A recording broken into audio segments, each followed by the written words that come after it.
This has been a disaster so far.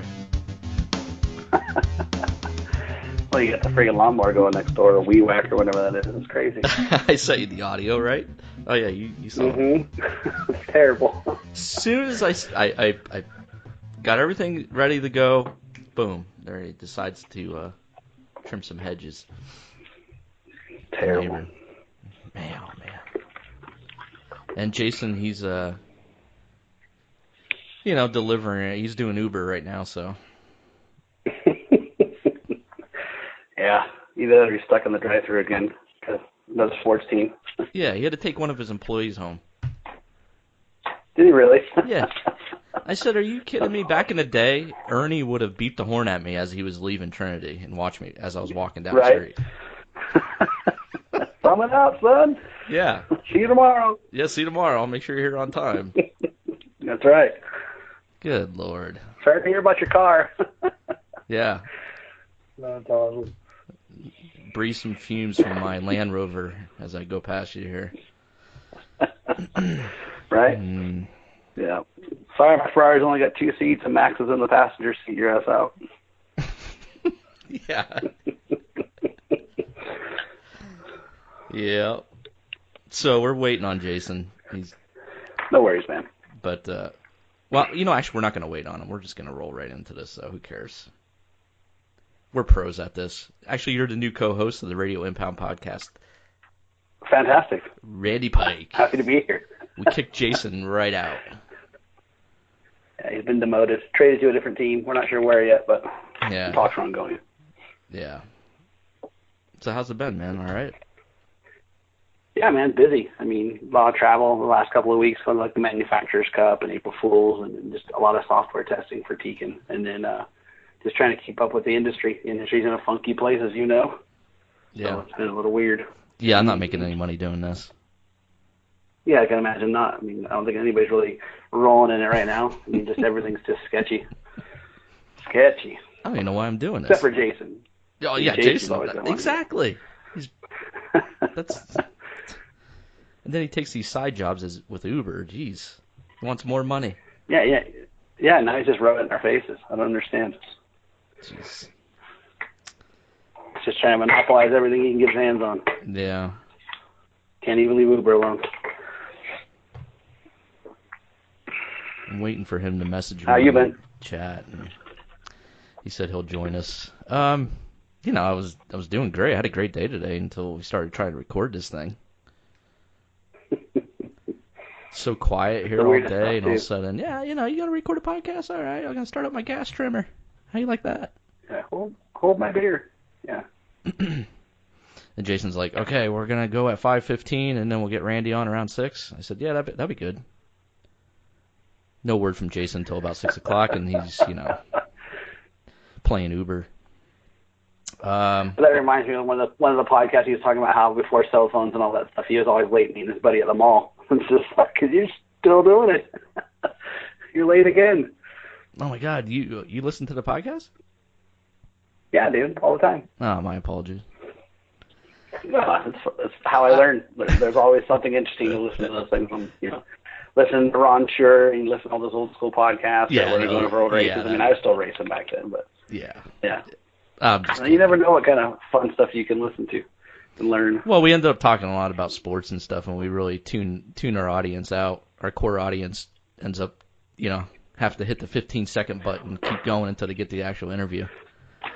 Well, they don't know what they're missing, man. They're missing good stuff. I know. I'm like, I'm not huge into some of the sports, but at the same time, you can learn a lot about the guys that are in the podcast and who likes what. And if you ever want to know how to get a good sponsorship from Jay Constance, you better be up and down on your sports, because Ruona is not going to screw around. So if you say you like the wrong sports team, you're out. Like, you're just circle files. Yeah. Never again. That's what I try to tell these people. See, Randy gets it. Randy gets it. Yeah. You just got to understand. It's all about who you know and how much schmoozing you can do. We were having before we in our chat. We're in a group chat, and you should read that sometimes. It's crazy. Oh yeah. But like we're talking about fabric softener today, so whether or not you use fabric. Whether or not you use it, and then is there like favorite scents? I mean, Yeah. you're like a Downy guy, or you're more of a Snuggle? You like the Bear? I started using Gain Moonlight Breeze. Okay. All right. The detergent. So I was happy with that. I was like, hey, this smells great. I love it. It reminds you of something like a Jolly Rancher or something. Okay. And then I'm like, I go to my girlfriend. I'm like, what the hell is this fabric softener stuff? Like, I seen it at the stores, but I had no idea what the hell I had no clue what it was about. I was just like, I never bought it. I was like, whatever. So I tried it. I got the Gain Moonlight Breeze fabric softener. So, turns out the washing machine has this little place to put fabric softener. So you throw the detergent in there and get the fabric softener in there, and then your clothes. I mean, it's unbelievable. I was trying to tell Kirby about it earlier today because I'm like, you won't believe how your clothes smell. Like it's just fantastic. It's not overpowering or anything. So, did you say you use fabric softener? Oh yeah, I'm pretty sure we're using some Snuggle right now. Okay. I'm pretty sure my wife likes the little Bear on the package. So. Oh, my wife's yelling at me. No, we use Downy. She's probably like, what the hell are you talking? Who are you talking to? No, she's in the office with me. She's familiar with the process. Oh, okay. Yeah, right. if I'm wrong, she's happy to point it out. She's pretty good at doing it. So. Yeah. So I was trying to describe to these guys like Jason and Kirby in the chat. I was like, yeah. So like when you do this, your clothes, like the fabric softener goes into the fibers of the clothing. So like you could sit here and like right now I could scratch my shirt and you have that Moonlight Breeze smell on your fingers, and then it's sort of like coming off the shirt a little bit, but it's not overpowering or anything. Mm-hmm. But it's fantastic. Yeah, I love it. It's like a scratch and sniffer, like after the first week, like when it goes away, but then you can still smell it. Exactly. Yeah. Exactly what I said to them today. Just enough to like recover your bad day. If you're having a bad day, you can just scratch the sleeve on your shirt, and it turns into a great, wonderful day. Absolutely, you get it, man. Dude, this is great. Well, I mean, I gotta understand it. If I'm the new co-host of the show, I mean, right. There's important things I have to be on point. Yeah. Wow, I'm glad you. When are you gonna break the bad news to Jason? Yeah. When he comes on the show here soon. All right. We're gonna hit him with it. I didn't get an answer from him if he uses fabric softener or not. So we'll find that out when he logs on here. Well, when you make that kind of money, a lot of times you just don't rewear your clothes. You just throw them away. So you know what? That's true. He wash his clothes. You're absolutely right. He gets that. I don't know if he still does, but we'll have to ask him. But he used to get those the clothes like every month they sent him a new package, and he opened it up to see what's in it, and if he liked it, he kept it. If not, really? Yeah. Yeah, I was like, that's something like rich folk do. I can't do that. Come on. I'm on eBay looking for used clothing. Stuff. Yeah, right. I'm right there with you. Yeah. I'm over there, sewing up holes in my pants. So. Oh man, this is crazy. So that's funny. I don't know how we got on that, but we're talking about my chat. So. Yeah, you're talking about the new group chat that I'll have to get into. Oh, you can't get into that. That's private. No. Well, okay. There's a fee. I mean, I'll give you my PayPal address. Got it. Yeah, another small donation to the podcast program. That's that members only part. Yeah. Maybe that's something we should expand on. Members only. I like it. Yeah. So we gave away the before the show. I put up a video. We gave away the plaques that I see you entered the contest. You liked the posts. You're trying to go for the Ryan Mayfield TQ plaque from Psycho Nitro Blast. It has to go on my wall with the rest of the stuff because I kind of stalk him. So I've got like a little shrine in my office with Mayfield stuff in it. I don't tell everybody that, but okay. That's why when I got the body and I won the body, those guys were giving me a hard time because I was going to keep it, but I ended up letting you go ahead and give it to somebody else. But I got a lot of flack for that, but they just don't understand the shrine. You have to be updated from time to time. Yeah, that's all right. I had a Joel Johnson shrine when I was growing up. See, that one, I might give anything back. If I want some Joel Johnson stuff, I got to be honest. I know I wouldn't be giving it away. I'm keeping it. I'm just telling you right now. So yeah, he was the man back in the days, man. That was I think I started racing back in like the early '90s, and I remember getting like my first Joel Johnson motor, and his freaking faces on the motor. Yeah. Like, I don't even want to put this in the car. It looks way too cool. Yeah, absolutely. As I say, this weekend I actually was racing against Gotti Jr. Oh. It was funny because I've never gotten a chance to drive with him. But it's one of those things where, like, when you grew up doing this, those were one of the guys. Like, that was one of the idols. I mean, he's like one of the original godfathers of RC, right? And I kept joking about it with him, and he's like, "You're making it weird." I'm like, "That's the whole point. I'm totally getting in your head right now. You're going to get screwed up in the race." Yeah, like, you're probably right. I'm like, yeah, exactly. So it's like one of those things, but it was cool because you start talking about some of the old school stuff, and my first race car was a Losi. I was right after the Gold Pants and stuff started, but my first Losi was a Junior 2. You can remember that far back. And it was like a budget entry level race car kit that came with a VHS tape for instructions. Wow. Yeah. Mm-hmm. Yep. Yeah, that's back then. He thought that was the funniest thing ever. Oh yeah. Back when we used to slip the ball diffs because there weren't no slippers yet. We used to slip the diff. Yeah. That's right. Mm-hmm. Turn it back. Yeah. Whatever. Yeah. Damn. It was funny. We were going over some old stuff. It was pretty fun. Me and Kendall were having a good laugh. Yeah, we're trying to get Junior on the show sometime. That'd be good. Yeah, that'd be awesome. Yeah. Oh, heck yeah. Yeah, you should try to see if Kendall's got time, too. He probably doesn't necessarily have all the time in the world, but if you can set it up ahead of time, he'd be a fun guy to get on the podcast also. Yeah, I think we had him a while back on, but yeah, it'd be cool to get him back on the show again. Wow. I think Jason says he's dropped off his Uber thing here. Let's see if get him on. Well, he always picks up the call like at Starbucks, right? And that's kind of he's probably trying to time that out, right? So he can order it while you're on. I gotta admit, it's a little uncanny. It's always in the Starbucks drive-thru. Yeah. Yeah, this show's crazy. We just He's always in the Starbucks drive-thru. Got to get his berry refresher, his large. You say that all the time, though, but it's funny how it is somewhat. Even though it's all over the place. Sometimes I throw in the peanut butter jelly sandwich in his order too. Yep, just being honest. It is. No, it's done on purpose, but I'm sure in the background it's probably completely chaotic. Yeah, what's going on? There he is. Yeah, there he is. So you done? Did you turn on? You're done delivering your employee there? Yeah. I was telling Randy back in the day, if that was me, Ernie would have been beeping the horn at me as I was walking home. Yeah. You're a nice guy. Yeah, I guess that's what it is. Yeah. So, Jason, real quick, Randy and I were discussing fabric softener because we're talking about it in our chat. You never responded. Do you use fabric softener? Because you did post one time about you're using the little, not pod, or I guess they are pods, right? Yeah. And you throw them into the washer. Do you use fabric softener too? Yeah, you throw a little sheet in there, right? No, the liquid. Well, I guess I should have made myself. Well, actually, I did in our video in the group chat. I used the liquid fabric softener. Okay. Yeah, Randy, what do you use? Liquid? Yeah, we're into the liquid stuff. Yeah, we've got one of the newfangled machines, so yeah, liquid downies and stuff. Yeah. Yeah. I haven't seen the liquid yet. So you mean are you talking about dryer sheets, Jason?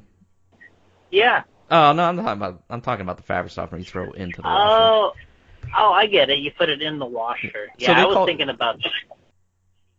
So they call dryer sheets fabric softeners? No, that was just me not knowing what I'm talking about. I wasn't sure because I'm just learning about all this stuff. But I'm 44. What am I, 40? Yeah, I'm 44, and I'm just learning about detergent and fabric softeners.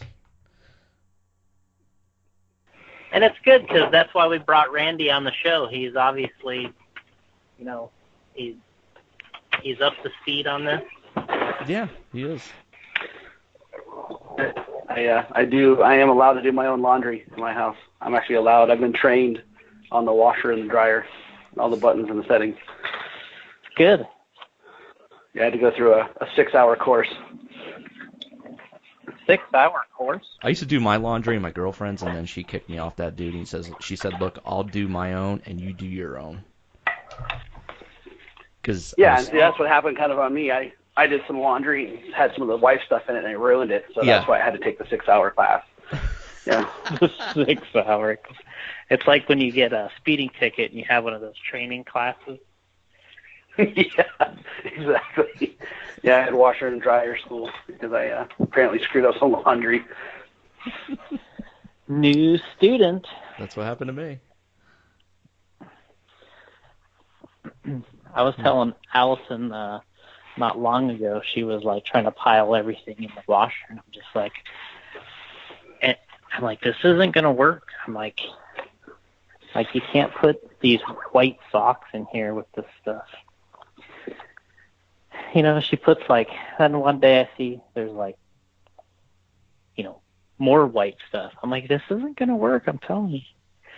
Comes back with different spots on it. So wait, it was Allison. Yeah. She was the one screwing it up.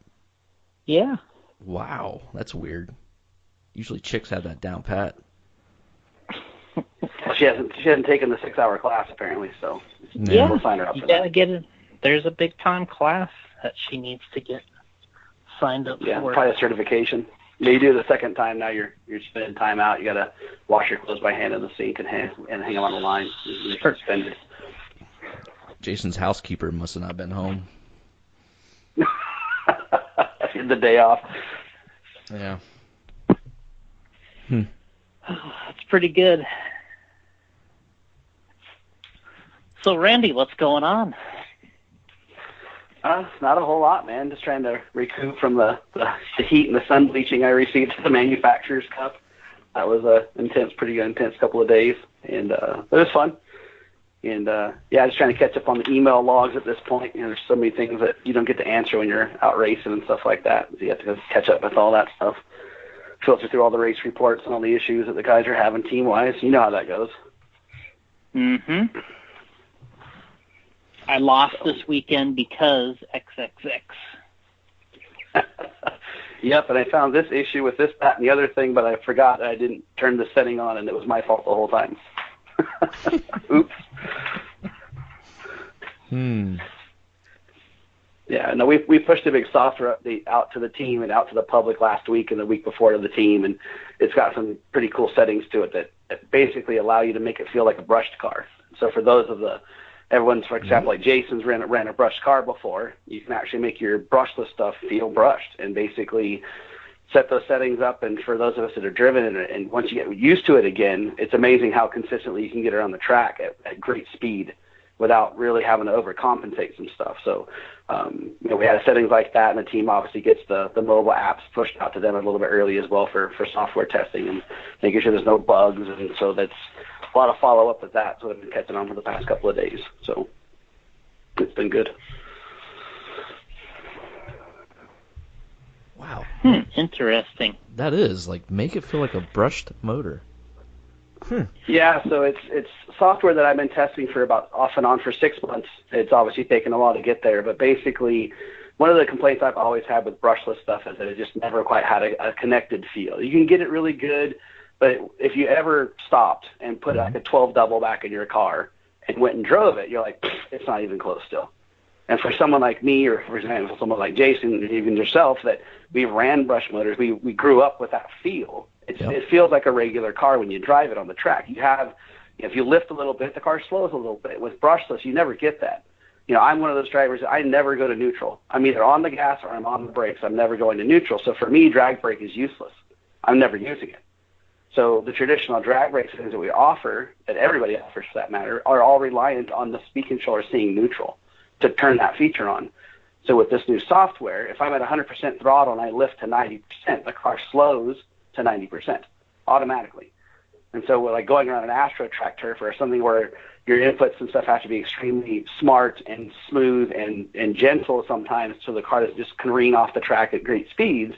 This helps. And so I've been testing this off and on in various dirts and 8 scale, 10 scale, carpet, Astro, everything, and it's pretty amazing where you can get to that 99% of speed on the track, and it doesn't feel like you're working as hard to get it.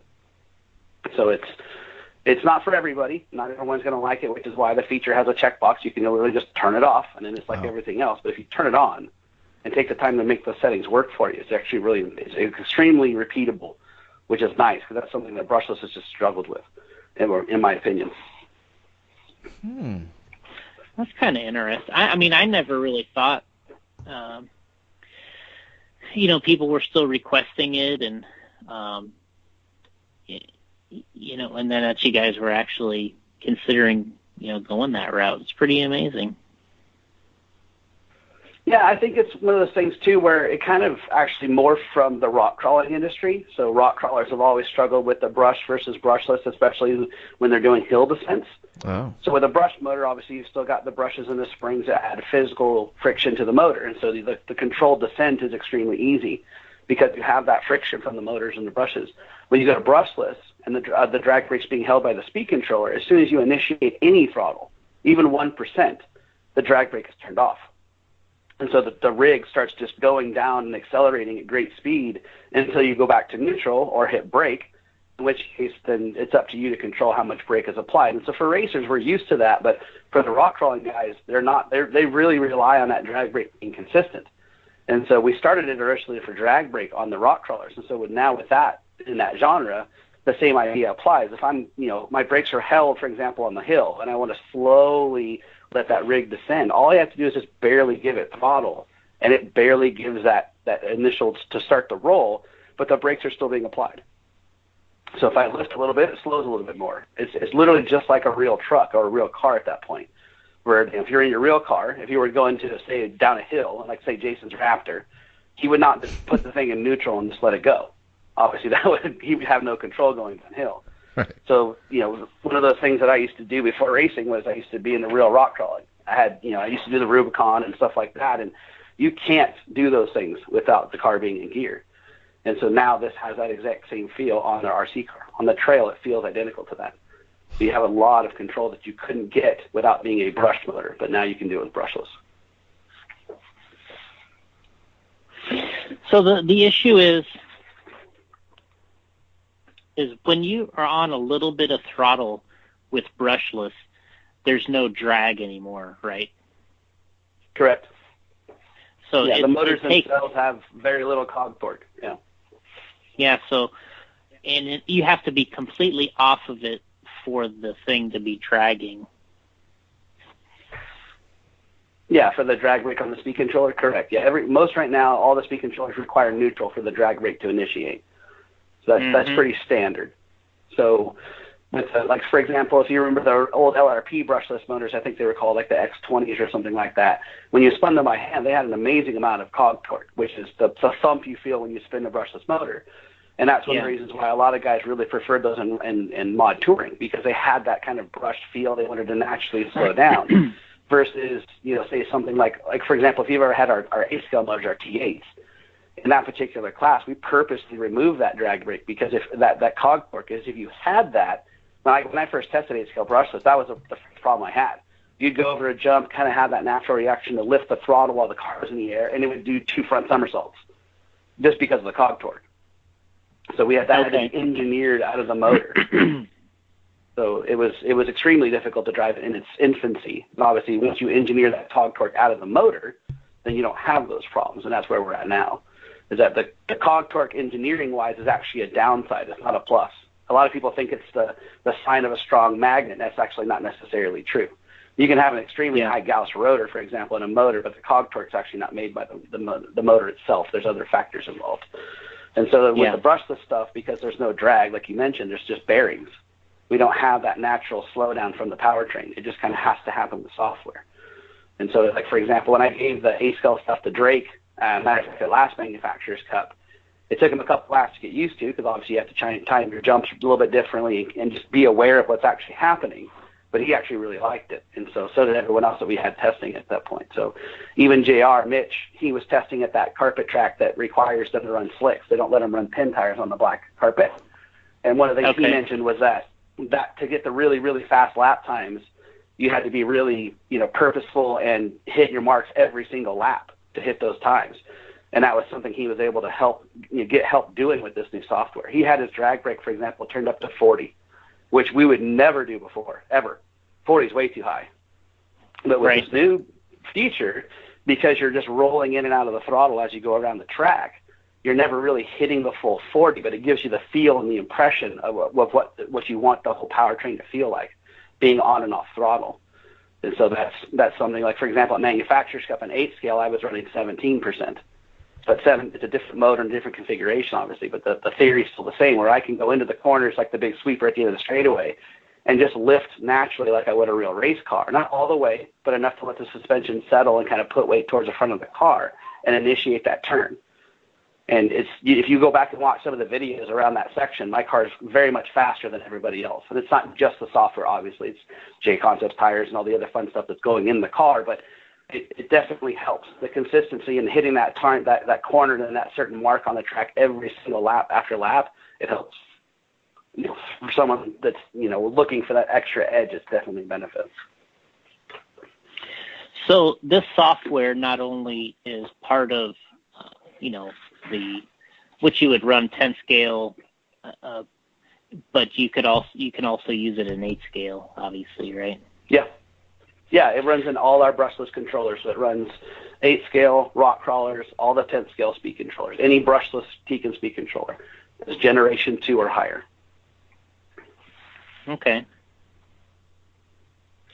Yeah, we just did a layout today of a guy, Dan Wyatt, who built a monster truck for the event we were just at, and had all the Tekin gear in there.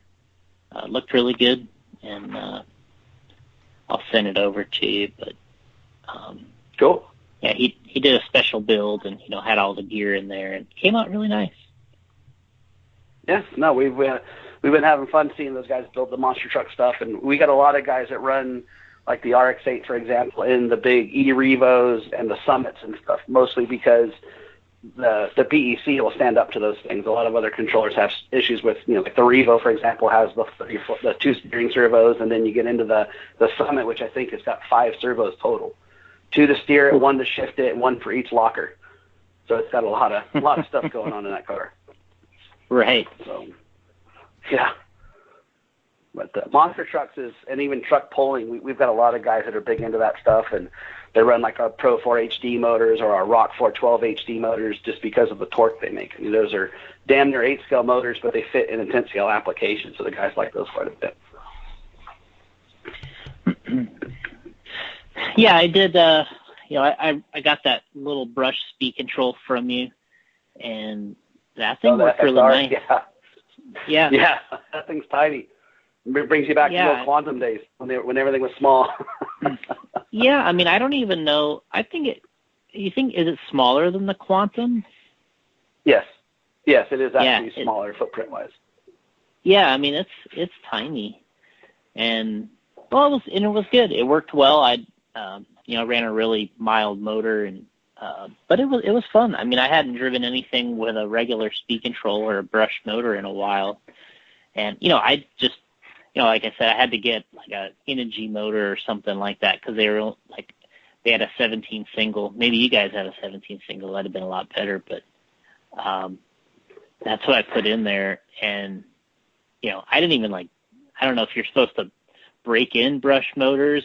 I just took it out of the package and took the ugly label off of it and soldered it up. You remember doing that? Come on, man. You had to break in the motors back in the days. Yeah, you did. You ran it on something and, broke in the brushes. Yeah, that was the stock guide. Yeah, a water break-in. The water break-in. Horrible. Yep.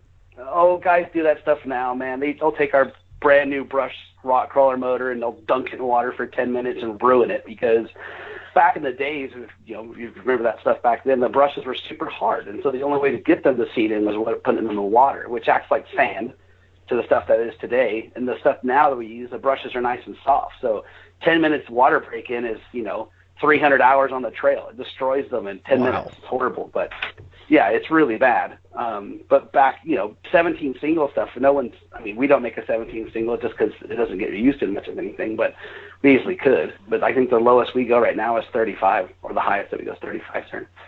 But yeah, I mean, it's the brush stuff's.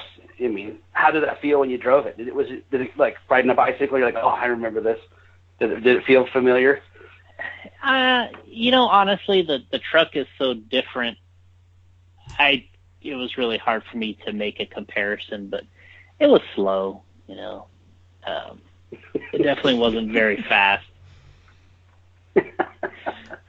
It wasn't a 12 double in your two wheel. No, definitely. No, it didn't feel that good. Yeah, that's awesome. So that's the latest software, and what generation speedos are you on right now? What's the name of those? So it depends on the model. So for example, right now the RX-8, which is our 8-scale controller that also goes in like forward short course and things like that, that's on the generation 3. After that, like the RSX is still the very first version, and that one can run the software, which is 272 is the model for the software. RS Gen 2, RS Gen 2 spec, RX4, which is our rock crawler waterproof rock racing speed controller, can also run that software. And there's actually a caveat on some of these as well, as I'll bring up after that. But any of the current Generation 2 or higher Tekins brushless controllers can run that stuff. And there's actually another feature in 272 that for rock crawling, again, it was kind of initiated, where you can take a third channel on your radio and program it to actually actively adjust your drag brake.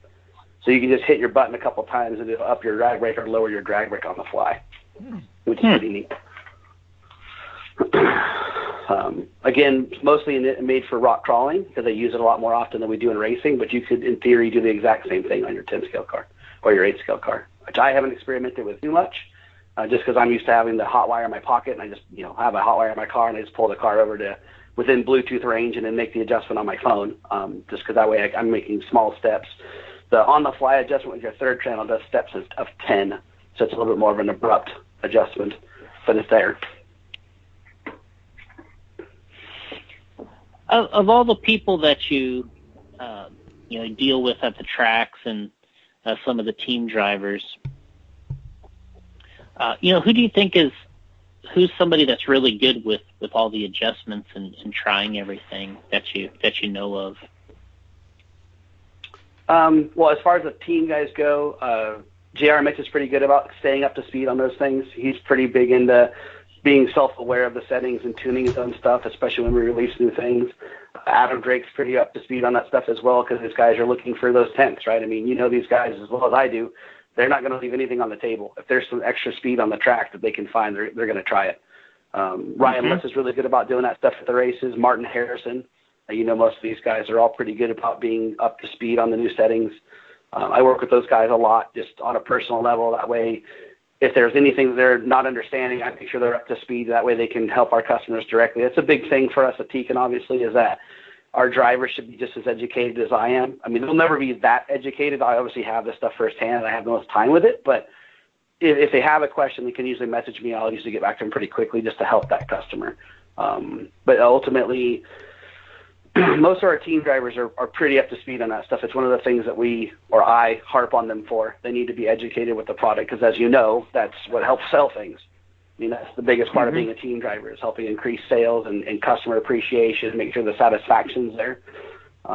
There's a couple of guys that we talk to that aren't on the team that are actually really, really up to speed on our stuff. And so I don't want to necessarily toss names out there because then I'll get inundated with requests. But Travis Brock over at SDRC has been huge for us this past year as far as testing. Obviously, he's got access to the track and it's private, and he can do whatever he wants whenever he wants to do those things. And he's been a huge, huge help to us, especially on the West Coast. So Travis and a couple of guys that run our stuff there have been a big deal for us. They did a lot of servo testing, a lot of software testing for us recently, so he's been huge for us and is very well versed in the software. And you find pretty much everybody's using the hot wire the way you were, kind of in your pocket type of thing? I think nowadays they are, just because if you're at a track and you're doing that tuning, most of the time you're kind of, your time's of the essence at that point. No one wants to stop, get off the track, go down, take a programming box. I mean, those are obviously options for some guys, and most of the manufacturers have those things. But with our stuff, just because essentially if you're within Bluetooth range, So which most tracks offer that. You pull your car off to the track just somewhere near the driver's stand off the race line, connect to your phone, make a quick adjustment, hit apply, and drive away. It only takes 10 or 15 seconds. So it's pretty convenient to do. And then basically, once I'm comfortable on the track or that layout where I wanted those adjustments, I'll pull the hot wire out of the car and leave it. And those are the settings I'll run for the rest of the weekend. So it's nice in that fact because you can do up to 10 different hot wires on one phone. So you can have essentially the one hot wire and just pass it from car to car, or you can have individual hot wires in each car, and you can still bind up to those actively. So I've even put my hot wire in a driver's car, for example, have him turn some laps on a big track. I'll be down in pit lane. He can drive his car to me, and he can just thumbs up, thumbs down for whatever adjustment we're doing, and I could program his car and then just send him out in pit lane like a fuel stop. So those are always options for the hot wire. Okay. But I think most people are doing it that way, the non-conductivity side. They don't. It's just a convenience thing. The hot wire is a little bit, about the size of the original A and B personal transponders for size, so it doesn't take that much space. It doesn't weigh a whole lot. So, like I run Yokomo cars, which are traditionally underweight to begin with. So for me, having it in the car, there's no penalty. I just leave it there, and if I had a big race, I'll pull it out because I don't like seeing it. But for the most part, I usually leave it in there because you can make literally any adjustment that's available to the speed controller, with the exception of, I think, the custom throttle curves you can't do on the phones just because the touch screen doesn't really have enough resolution to pull that off very well. But aside from that, everything's available to you. And what's nice is we can also do the things with the buttons on the controllers, right? So we have the adjustment buttons, and those make steps of 7. So 7 points per LED change versus the phone, you can make individual. So if I want to go from 24 drag brake to 25, I do that with my phone. Done. Hit apply and drive away. Wow. It's pretty quick. So moving into, I just kind of wanted to talk about your experience a little bit at the Manufacturers Cup. What'd you think about that event and race overall? And obviously you did pretty well in one of the classes. I don't know if you want to go over that a little. Sure. Yeah, and the Manufacturers Cup is kind of on the heels of what the original was up in Idaho, which you've been to a couple of times before, I'm sure, where they were giving away dirt bikes and quads, and that was just a huge spectacle. And I think that was actually really good for the industry. I'm kind of disappointed that we haven't quite got back there yet, but A-Main's trying to do those things. I think, unfortunately, this year, again, this is just my opinion, but I think there was too many big races around the same time frame, like Silver State and things like that, and originally those even got scheduled on the top of each other. So it didn't quite get the level of manufacturer support I think it really deserves. Obviously, that's the track at Silver Dollar Raceway is part of A-Main's racetrack, so A-Main's really trying to have that manufacturer to customer, option to where there's representatives there. I mean, whether you're racing or you're racing against the customer, or you're just there to do support from them, you kind of get that interaction that we don't get anymore because trade shows have gone away. And so ultimately, I think the overall vision for that race really is to have like a manufacturer's row to where, there's J Concepts and there's Tekin and there's Associated and Losi and Mugen, and there's a whole pit thing to where we get to set up little trade show booths while we're doing our racing at the same time, so you can see those latest and greatest products doing the work on the track and getting to meet those customers and have that interaction, which is so rare nowadays because of the trade shows have gone away and social media is out there, and it's kind of nice. So for example, one of the guys I'm racing with in the 40 over class, he had a different brand controller, and it just completely went out on him. And I went through some of the diagnostics with him because I was familiar with it, and then obviously just was having an internal issue. So I just lent him a speed controller. That way he can keep going for the rest of the weekend. And you can't necessarily do that at all these races with team drivers because they might not have the spare equipment. But when we're there as a factory support, I've got a box of those things just because for those reasons, just like that. And yet the opposing manufacturer wasn't there to support the customer. Yep. So I had the opportunity to do that where they could have done it but didn't. And, you could take that as a boo on them or whatever you want to say, but, that's one of the reasons why we've always gone to that race, because A-Main's a huge part of what we do at Tekin. Obviously, I've been at A-Main and I've been on the team for ProTech for years and years and years, and I know those guys really well. So any event they have that I can go to, I try to make. And they do a great job of setting up the manufacturer's ability to interact with the customers. And ultimately, I would really like to see it grow. It could be a huge event.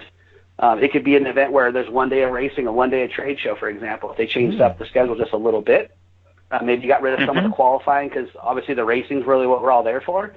if they kind of took the Reedy race format they had for the pro classes and maybe just cut it in half and made that for, the open classes and everything like that, accumulate the points and then have a race off at the end for the guys who have the least amount of points going into the final, then that would be rad. And it'd be a good, bragging rights thing. And then you still get the manufacturer cup to actually accumulate the points total, not just the pro classes for nitro. It would be open electric and maybe short course or whatever the classes are. And those would actually affect the manufacturer's cup, because now you're involving your customers directly with the points. So for example, if Mugen had more customers that are driving and they won more classes with customer cars versus pro cars, they could still win the cup.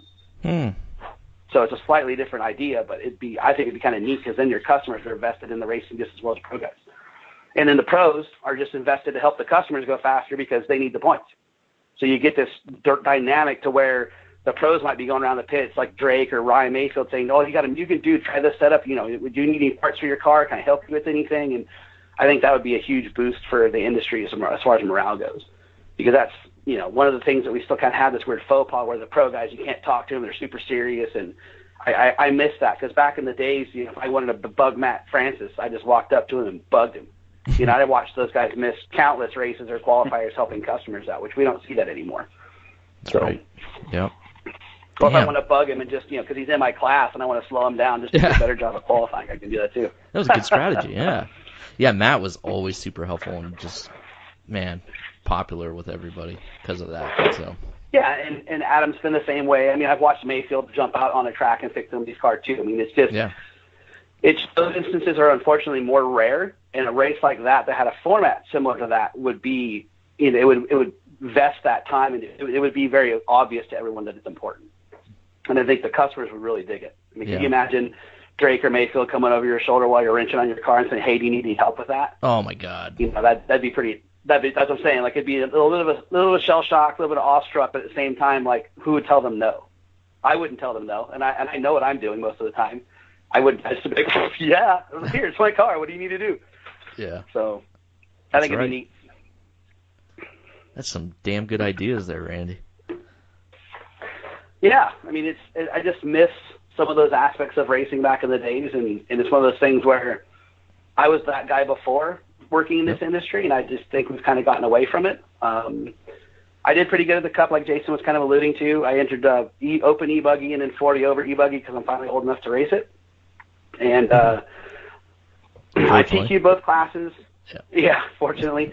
I TQ both classes. I had a really good car. Paul was there from J Concept, so he was definitely helping him out with tire selection and kind of just keeping me up to speed on what the guys are using, because they've got way more experience on the 8-scale tires than I do. And luckily, Paul kept me up to point on that, and everything he recommended worked really, really well for me. I mean, just a couple small car adjustments, but my car was just easy to drive at speed. I had to be – the pro guys were in the 34-second lap range, I think, and I was in the low 35s to right around a upper 34 if I had a good, run through that lap. But the track layout was super fun, super flowing, but it was one of those layouts that's very deceiving, so that if you went too fast in certain sections, it penalized you.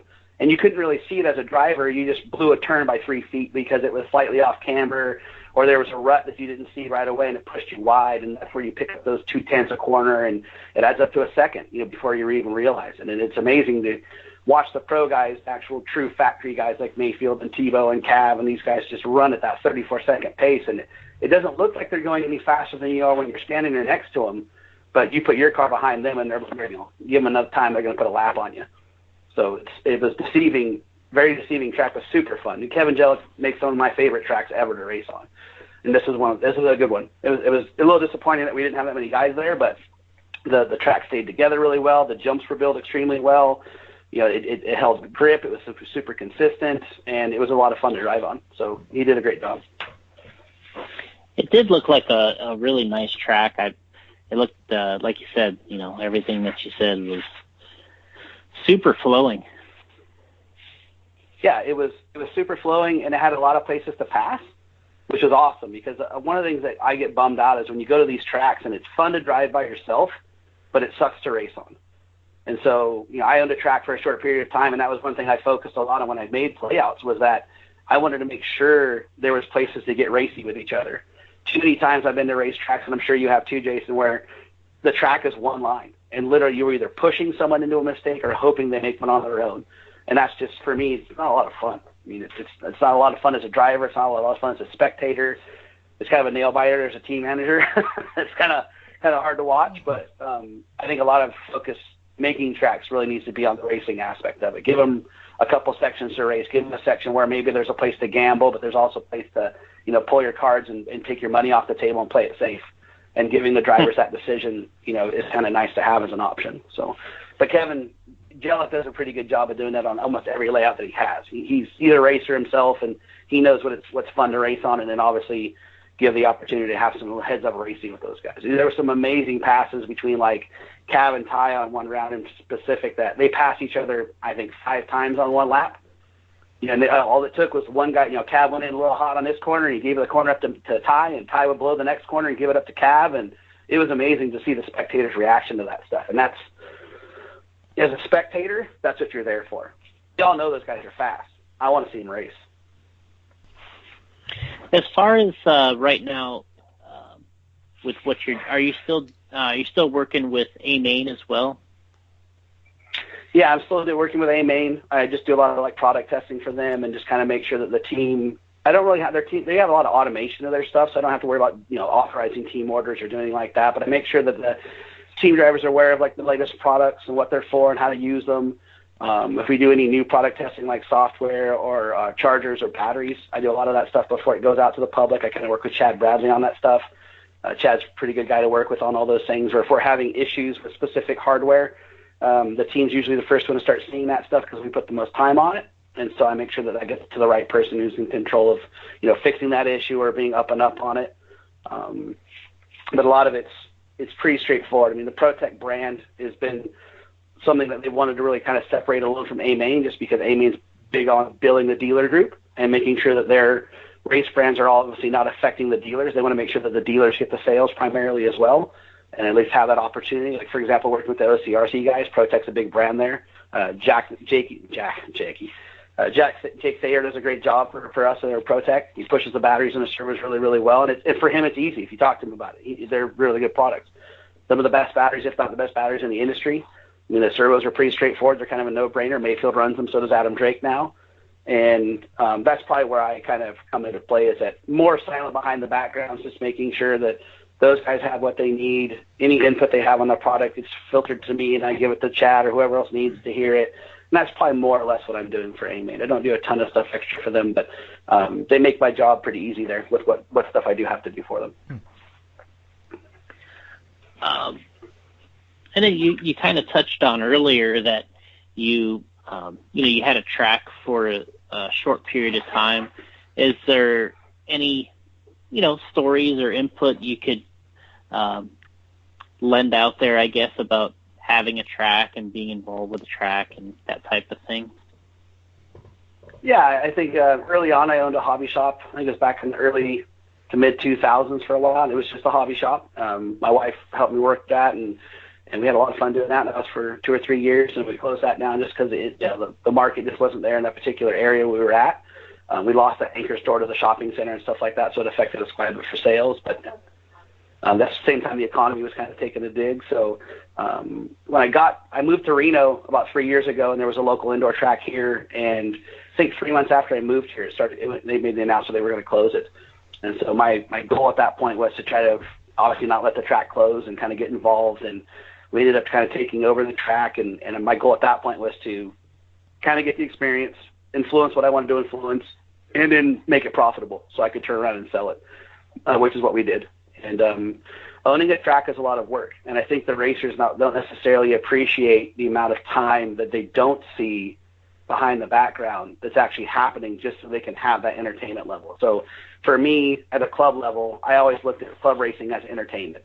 It's like going to the movies, for example. So if I'm going to a club race and I'm going to spend my $15, $20 on my entry fee, there's a couple things that I would expect as a customer. I would expect that the racing starts at a decent time, that it's kept on schedule, and that I enjoy the experience. And so that was something I pushed really hard to our racers and our customers, was that I'm here for you guys to do this stuff, but at the same time, if you're in a movie and someone's acting like an ass and making a bunch of noise or throwing popcorn, then I expect someone to handle that. And so we had those expectations at our track. So, for example, if you were having not your best race day, you were throwing a temper tantrum or throwing a fit or whatever your problem was, then I would just calmly walk up to you and say, You either need to sort this out now, or you can go home and I'll give you your money back, and this isn't your day. And I only had to do it twice. And everyone realized that I wasn't, really screwing around with it. I took it very personal that you were, basically ruining it for everybody else. And that's how I explained it to most guys. And so if you're not having a good day, just leave. Like, it's okay. Yeah, we all have bad race days, and maybe it's just not the best time for you to be here. So pack it up. Come back next week, or come back Wednesday, or whatever the next race day is. It's just go home and walk it off. But I think too many times that it's taken for granted, like doing track changes, for example, is a track change is $1,000, $1,500 really fast. You got to get the equipment, the fuel, the time, the track's down. So you're losing the income on the practice fees or the race fees on that weekend, and just the time spent, doing that stuff. I mean, I had a lot of volunteers that we compensated with race entry fees for their time, because I feel that everyone's time's worth money, including my own. So those guys would, like when we had our J Concepts Concept race, for example, I had 8 guys that worked the entire 2 days that I was there doing the track change, and those guys raced for free the entire weekend. That's how we did it. And so we definitely get the help, and that was one of the amazing races that we had there, probably after the first 4 months that we owned the track. It was a huge success for us. Got us finally on the map as far as Reno having a professional level RC track that no one knew about. I mean, including you, really. You didn't really even know that track existed until we did it, which is awesome. Yeah. We got JR Mitch to come out, and Matt Olson and Rudy Rico, and half a dozen other pretty high-end pro guys to show up. And it was awesome because the locals had never seen it in person.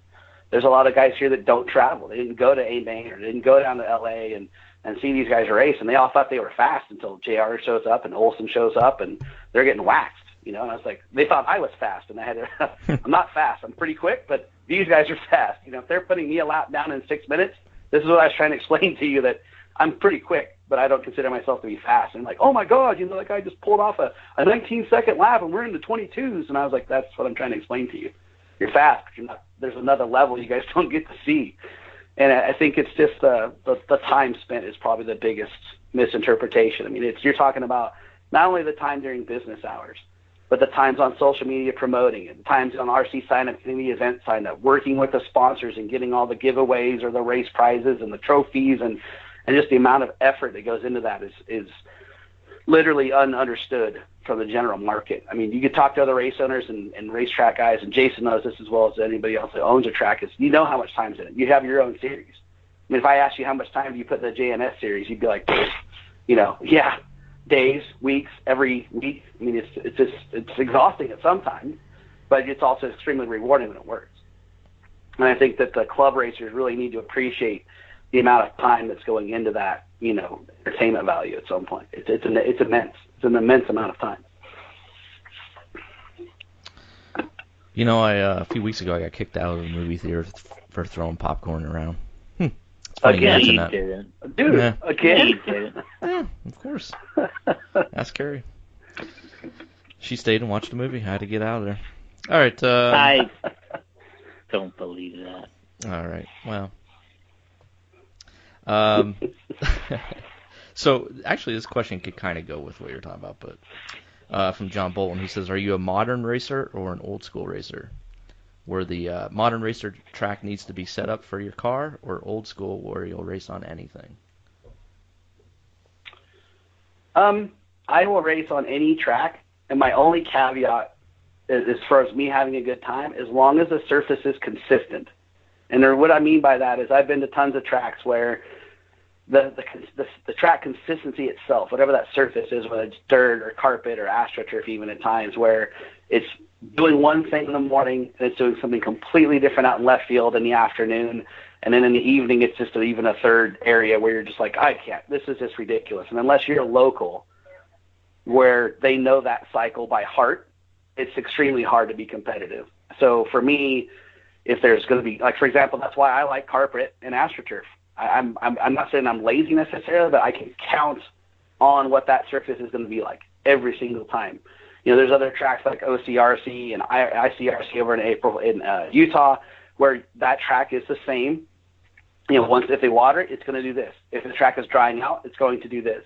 And that's been that way for the life of the track. I mean, I've been racing at April Fool since the mid-'90s, and that track has been consistent pretty much the entire time. If it's wet, it does this. You need a little bit more tread height. and a little bit more tire sauce. Once it starts drying out, you go to ghost pins or what I call stripes, which is a slick in the center and treads on the outside, and you really don't need any sauce at all. And so that predictability is what I'm looking for as a racer. Outside of that, I don't care. I'll race on whatever. I mean, the IOC race where Jason had the spec tires for that black CRC carpet, and he had already done some testing for what I understood and kind of knew what it was going to do, but the rest of us had no clue. Oh. And that was impressive. I mean, that was a track that was consistent from morning, noon, and night, from the first lap to the last lap, and the tire wear didn't really exist. And that was phenomenal because, usually with that level of grip, there's tire wear. It's just inevitable. And you could pretty much run that same set of tires almost half the day without any degradation at all, to the point where you might think you're losing some time on them. But like I ran stock, for example, and I could pretty much run the same set of tires all through qualifying and then another set for the mains. It was amazing. So that's, for me, track consistency is where as long as that's there, I'm having a good time because I can make adjustments to the car. That's easy. Yeah. Randy coming in with degradation. Too big of a word? Yeah, I'm Googling it right now as we speak. You want help spelling it, or are you good? I'm good. I got it. Hey, Siri. It corrected to it. Yeah, what's cool is if you just get close. Yeah, it comes up. It just did. It You know came what- up for me. You know when I get mad is when I can't get close enough with the word Yeah. for autocorrect to work. That's when I get up. I'm like, it's got to be close enough. Right. Yeah. Then I'll just Or it gets close and it corrects the wrong word. You're like, God damn it, that's not what I wanted. I wanted the other one. yeah, like I saw a meme the other day, and it's like, Apple, nobody says the word ducking. Yeah. Perfect. Yeah. Perfect. Ducky. I use that word so much now that it knows not to use ducking. Really? Yeah. You've had to add it to the dictionary? Yeah, I added it to the My dictionary so on it my just keyboard. comes up for me, yeah. Yeah. Most often used words, not ducking. Yeah. Jason, when the F are we starting this podcast? Right? A lot of ducking people watch this, listen to this podcast. Yeah. Someone was asking me, which podcast you on? So I'm on the RIP podcast. Do they have video? I'm like, no, thank God they do not. Yeah. I don't want to see everything I'm doing right now. Yeah, and yeah, likewise on my end, face for radio and a voice for silent movies. Exactly right. I don't know how those guys do those live videos they do. It's just crazy, man. I'm so uncomfortable in front of a camera, and yeah, it would not be good.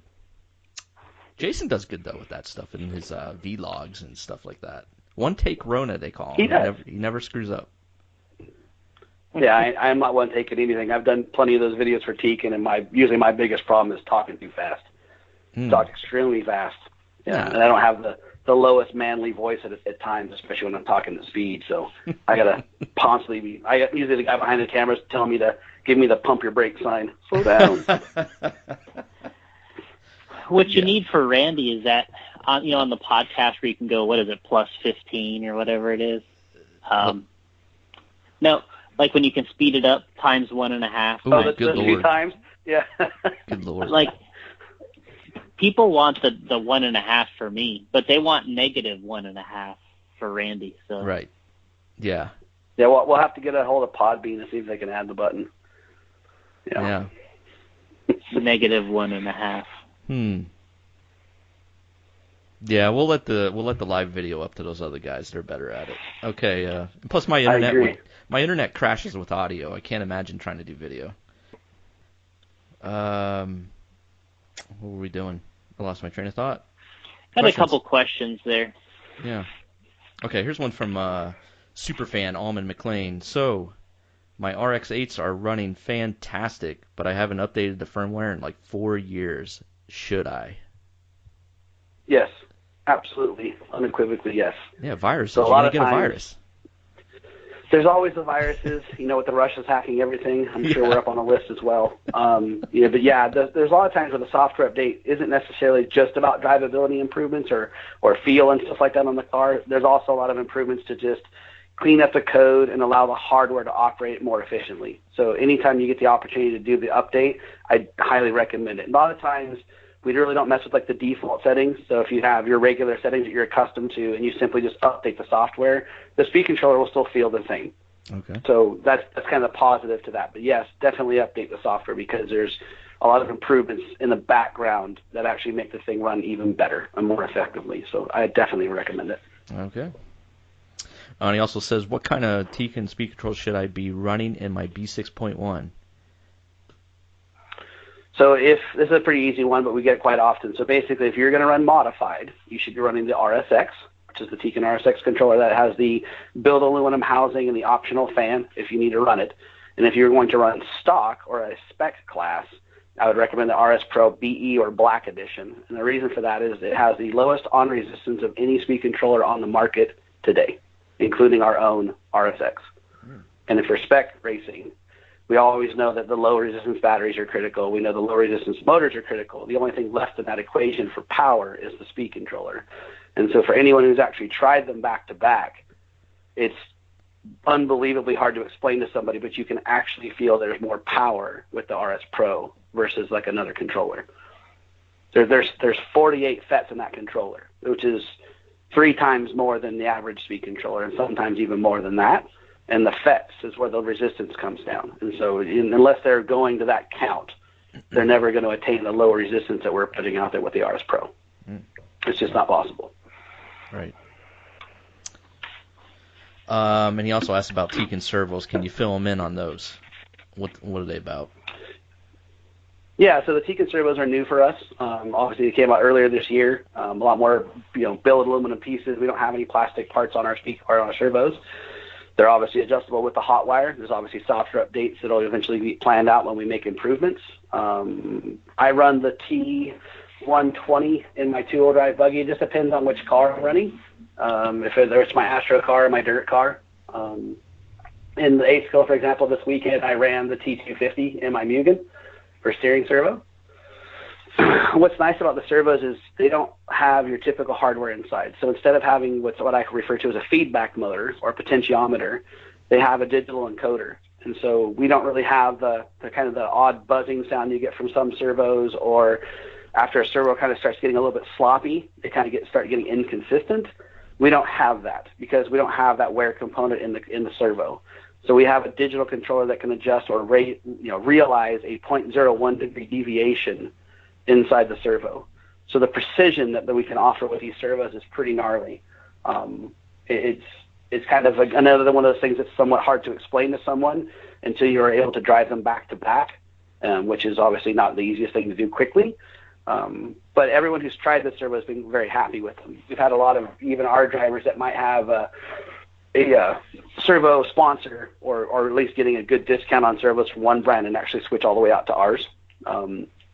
One of the things that I won't mention names specifically, but one of our guys was testing an ACL Nitro, and he was running different brands of servos at the time, and that servo worked this way. And then he put our servos in and had to completely readjust his linkage because he had to have a certain amount of slop built in the linkage for the other brand of servo. But when he put ours in, he was actually able to drive the car faster with more precision because our servos would not recreate the need for the slop. So that's something that, again, is kind of hard to emulate. I mean, we realize that these servos are on the upper end of quality and sometimes obviously cost, but there's a premium to be paid for when you have this level of equipment. And basically, with the digital encoder, the software improvements that are ongoing, you can obviously tune the software in the servo, which is funny because a lot of servo manufacturers have that adjustability, but you usually have to use like the transmitter or some kind of weird PC link or something like this. And since everyone's already used to having a hot wire, if you're a Tekin user, you literally plug it in just like it's a speed controller. So you're already used to that. And then you look at the interface, and for example, one of the things I play with the most is the correction level. So you can change the level of correction that the servo is trying to accomplish. In other words, do I want it to be mild? If I'm on an Astro track where I don't want the car to be super twitchy, I can turn the aggression level down of the correction. So my car has a normal feel to it versus on a dirt track where I want the instantaneous correction from hitting bumps or dirt or any sliding. I can turn that correction level up and actually change how quickly the servo is trying to make corrections from what I'm requesting as a driver. So in other words, if I want 20 degrees of right, anything deviation from that 20 degrees, you're able to adjust how quickly that servo accommodates going back to 20 degrees. And that's something that is pretty neat to play with on the track, because a lot of times you're on a track where the car just feels super, super twitchy, and literally it's because your servo is overreacting to those deviations. And so on ours, you can change it to make the car easier to drive. Oh. Wow. Yeah. It sounds really, really complicated, but in the end, all the customers need to know is you can put the servo in, have a new level of control and precision that you might not be used to, and you can also adjust it for the track that you're driving to or the specific car that you're using, and get a little bit more out of your servo that you might not be able to if you're running a different brand. Okay, well, this question was from Rob Mangold, and you touched on some of it here, but he said, I just bought my second Tekins servo for my Nitro buggy, but I'm still not real sure how the hot wiring tuning works. Can you explain the ins and outs of the programming the servo? Okay, so there's a couple. The big features, I don't want to take the whole podcast explaining this, I probably could, but I'll touch on the most important ones. and Rob could message you, right, and get help on this. He's welcome to message me, yeah. Exactly correct. He can shoot me an email at rpike@teamtekin.com or hit me up at the Randy Pike RC page on Facebook. I'm happy to answer questions on either area.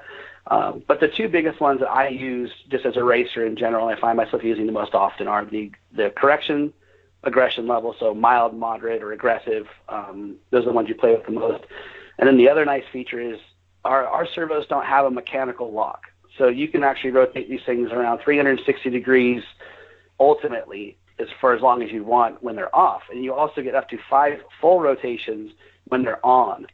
So that isn't necessarily something we use in any kind of racing format, but the rock crawler guys, for example, for using winch motors or some of these other features where the guys use servos to raise and lower the ride height of the car, they can actually hook a gear or a belt or something like that onto the servo and get, say, 4.5 rotations to go raise the ride height of the car. That's all programmable in the servo. But the other nice thing is you can literally drop the servo in your car when you build it, and before you turn the car on, you can actually hook the hot wire up to the car and center the servo with the servo software. So that you can literally get a lot of cars, for example, now where once you install the servo, quote-unquote center on the car has to be 10 degrees to the right or 10 degrees to the left. And inevitably, once you put the servo horn on your servo, you can never get it there unless you use a lot of sub-trim. So, for example, you might use 35 degrees of sub-trim. With our servo and our software, you can literally put it at complete 0 wherever the instructions tell you to on the model. And then that forever, at that point, is 0 on the car. Wow. No sub-trim.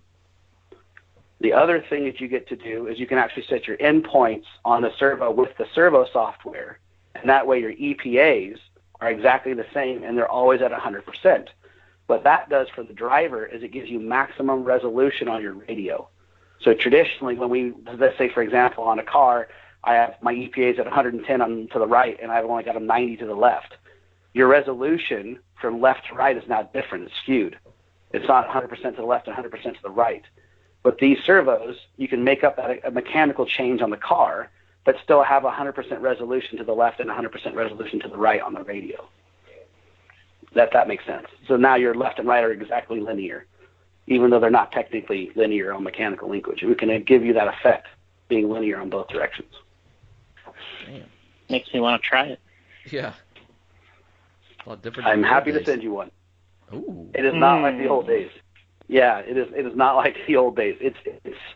I tested a lot of servos. I had a lot of access to pretty much a lot of different brands, and no one's quite doing it like this.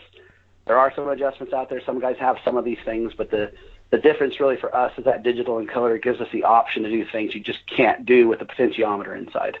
You can't do a 5-degree, 360-degree revolution with a potentiometer. The gearing doesn't allow that. So we don't have that on ours. So just because the digital encoder doesn't have to touch anything, we can do 5 full revolutions. You can get that perfect servo center on your car with the mechanical linkage and the servo and program it as such without sub-trim. So there are slight advantages. But again, when you're looking for those tenths on the track over your competitors, sometimes these things add up. You're like, what does he have? I mean, if you have time to give up, of course. Yeah. Well, Jason, If not you all feel- of us are as good as you are. I can't afford to give up any time. I'm getting old. Yeah. I got to have advantages. I need advantages. Yeah. Well, there you go, Rob. That you can also message Randy if you have any questions there. And that's his second Tekins servo, so obviously he likes them. So there you go. Yep. Good.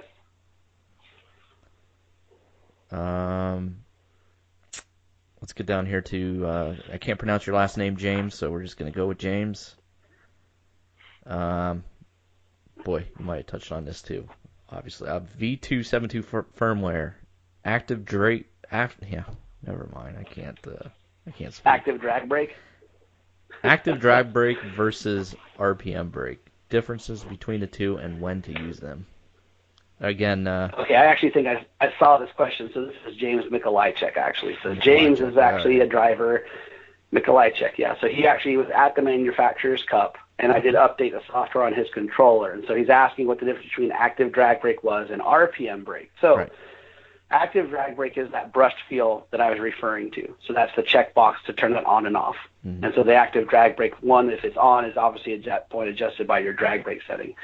Now, we also, with this new software release, came out with a variable brake frequency adjustment. So you can actually adjust the brake frequency, what I would consider or call the collapse of your brake frequency on the track. And so this is something that Adam Drake and Ryan Lett's helped me out with quite a bit.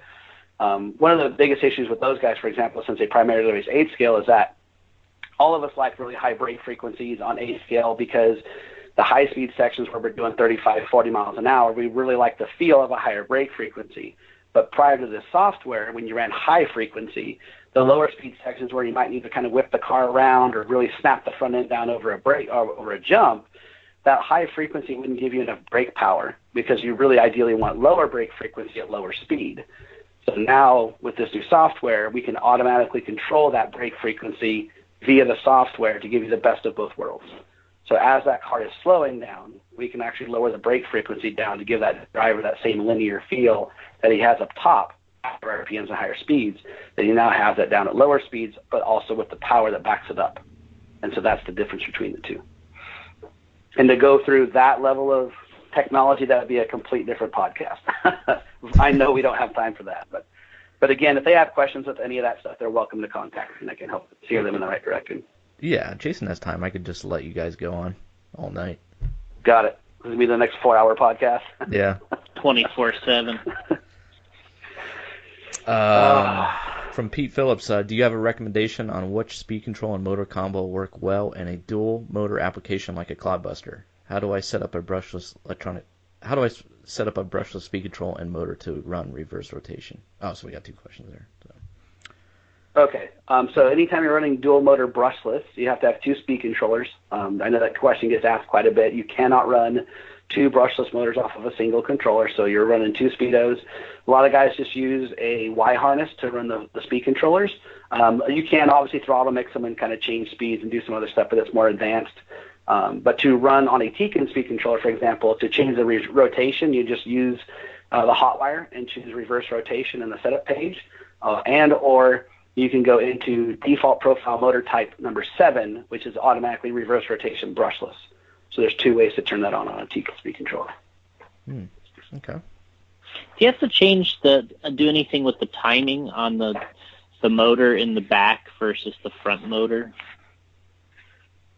That kind of depends on the motor and what speed controller you're using. So, for example, a lot of the monster truck guys are using either our RX-8 or our RX-4, and because those run exclusively in D2 dual mode, they do not require a timing adjustment. But if you ran, say, for example, a typical 10-scale speed controller setup that we use for racing, you would need to run your motor timing at 0 degrees mechanically. That way you're actually not running the motor retarded. So you were correct. That would on a traditional setup, yes. But on our stuff, on like when we start running 4-pole stuff like our Pro 4s, Pro 4 HDs, Rock 4s, Rock 412 HDs, or the Pro 2 motors even, those get run specifically in dual mode. So the CAN timing is irrelevant for us. We can program past it. We don't need to make any adjustments physically to the motor. So on the motor itself, if you didn't have that, you need to have the the physical timing on the motor at 0 would help, right? It helps a lot, yeah. So basically, at that point, you can run the motor timing at 0 on the endo or the can, and then any timing you wanted to add at that point could be added through the speed controller.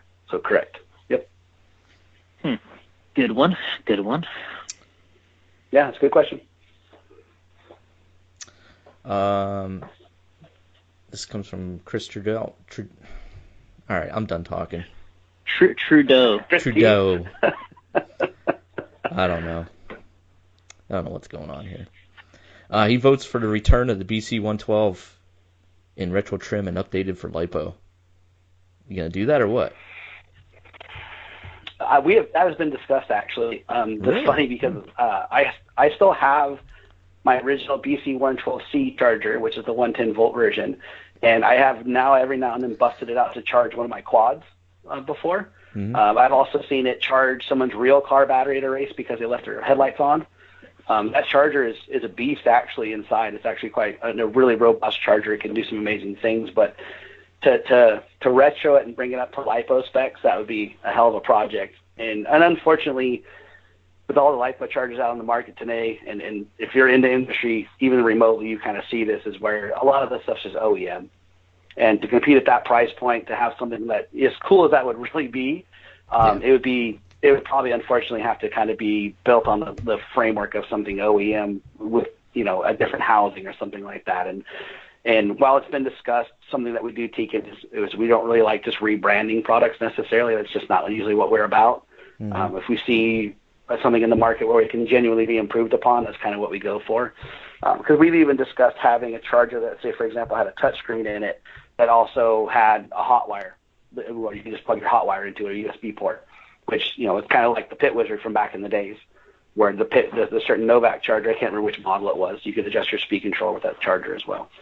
And so that's been done before. It's definitely not revolutionary, but we looked at chargers that had touchscreen opportunities and USBs to where it would just talk to the hot wire and you could just adjust your speed controller with your hot wire off your charger. So one less thing to bring to the track. But now with Bluetooth, you're just walking around with your cell phone. Pretty much everyone now has a cell phone with Bluetooth on it. So that's why we went that direction. But the charger would definitely be cool. I just, with so many different brands out there and different opportunities to have a charger be inexpensive, it'd be a hell of a project to even sell that many. I mean, you really have to sell 1,000 of those things to make it make sense. Yeah. Jason, you got Bluetooth on that flip phone of yours? No. Oh, that's a shame. He also says Ron Sure was on recently, and I posed him the same question. As a motor builder, is there really a stock motor anymore? Whereas Ron implied, should there be more of a spec motor and specific guidelines for builders to adhere so that there isn't a motor game and flavor of the month?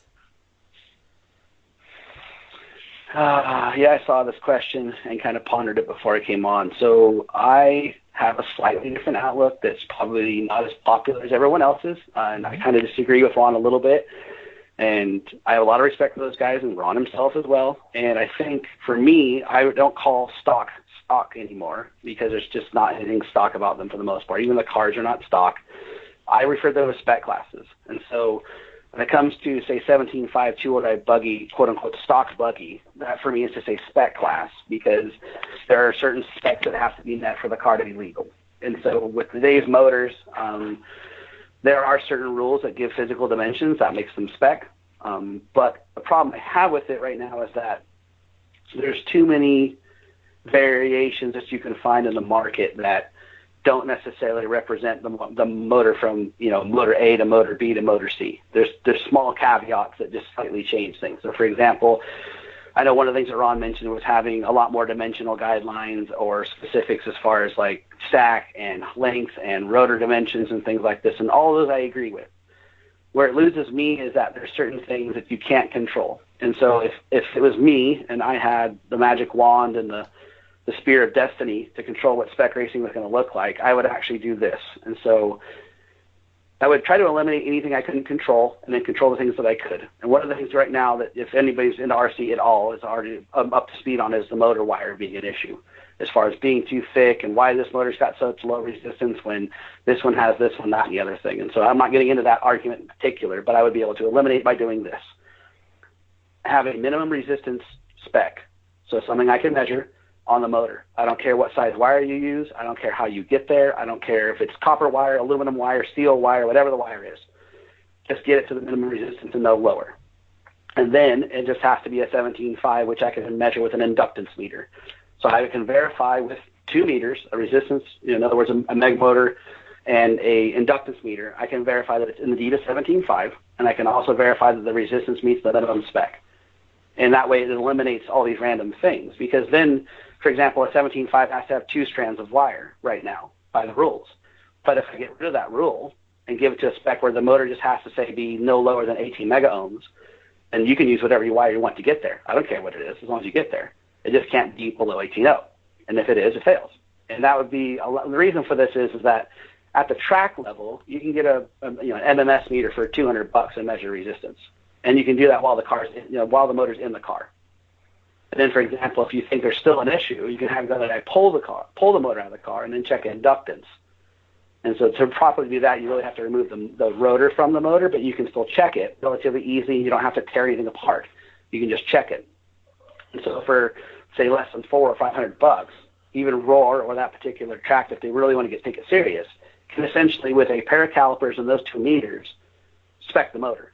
And they can do it in minutes, or less than a minute for that matter, because you're just checking, specific things. And it's something you can eliminate all this nonsense about this guy's got illegal wire, or this guy doesn't have enough strands, or this guy's a 16.5 on a 17.5. I mean, I've heard it all. I'm sure Jason's probably heard some of this stuff too, depending on the race you're at. But you hear silly things like, oh, well, this company did, A and B phases were only 16.5, but they were only checking the C phase, so that one's a 17.5.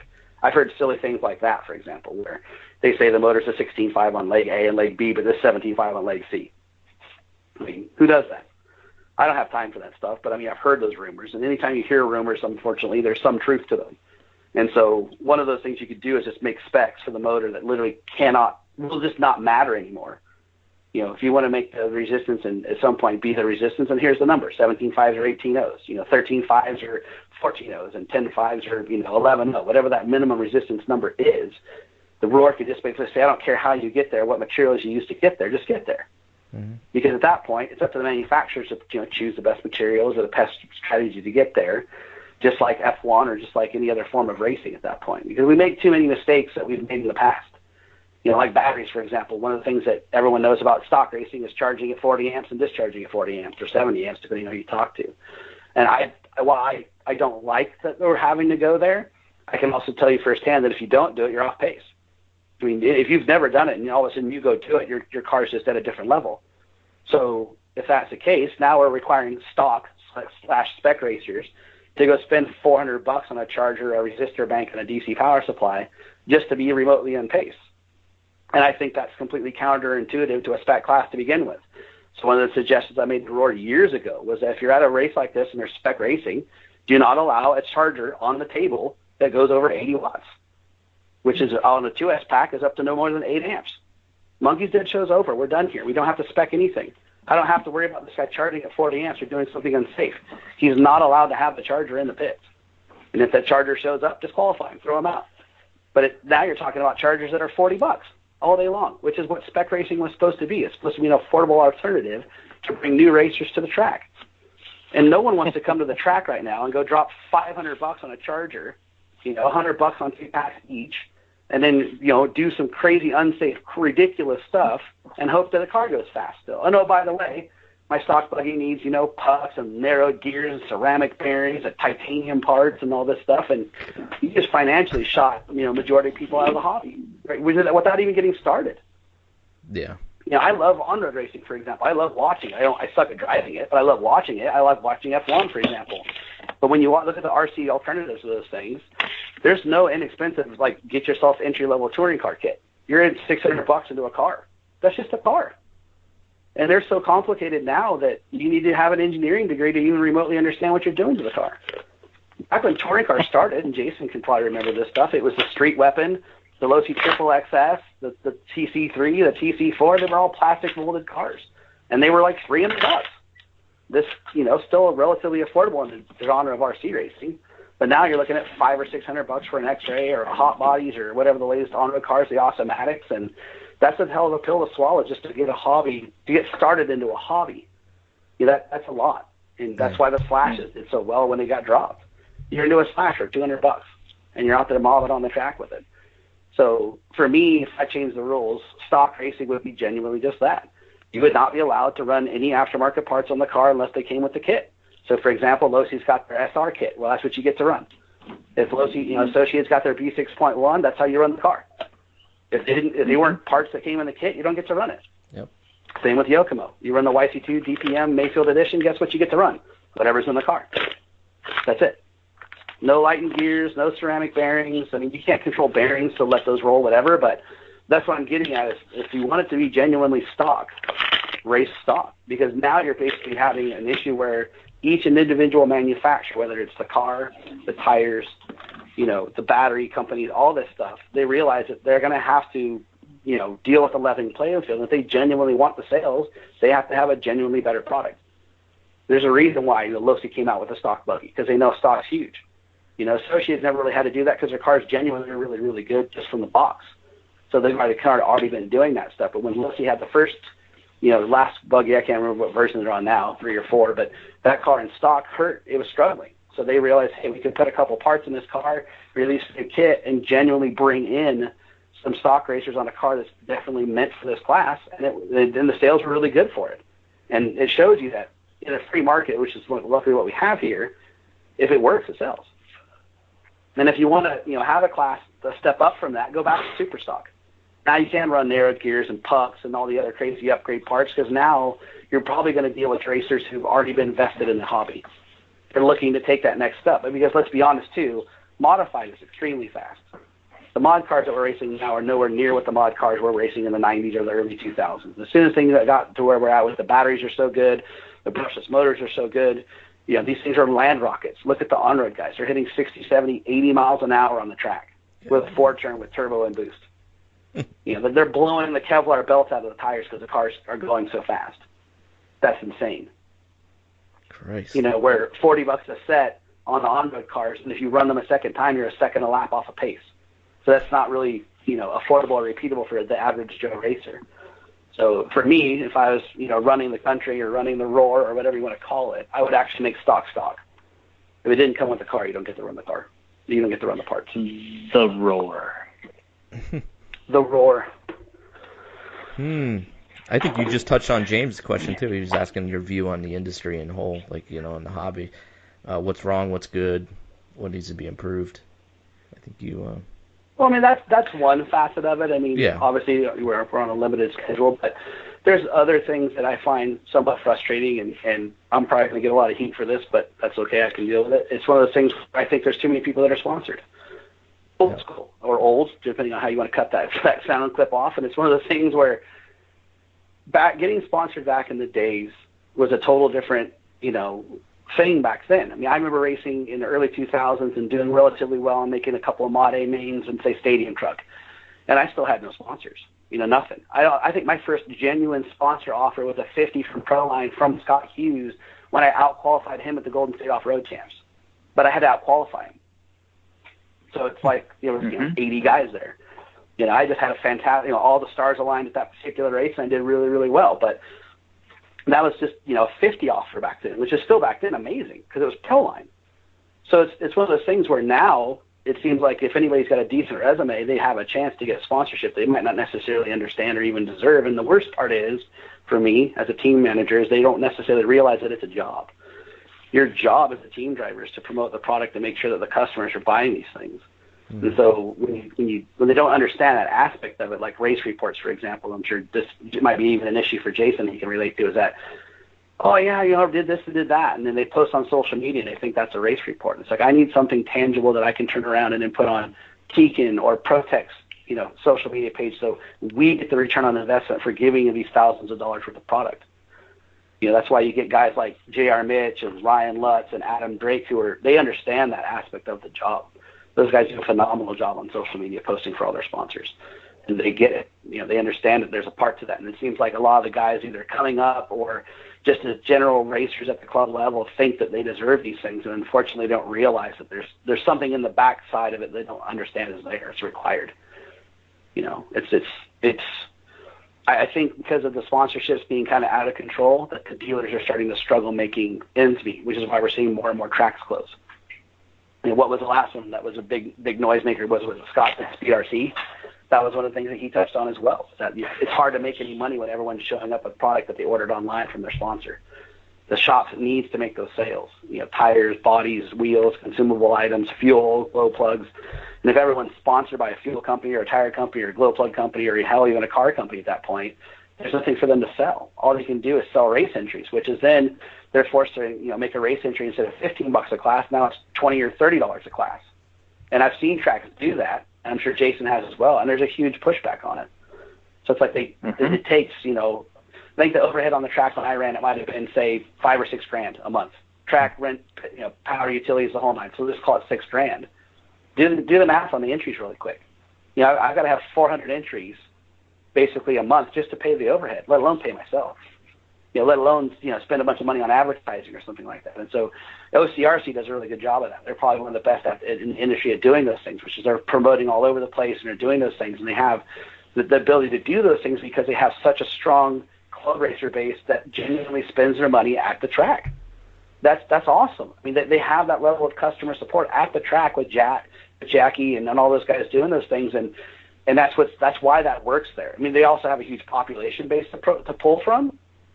So it just goes to show you that if you want your club racetrack to be successful, you have to spend your money there.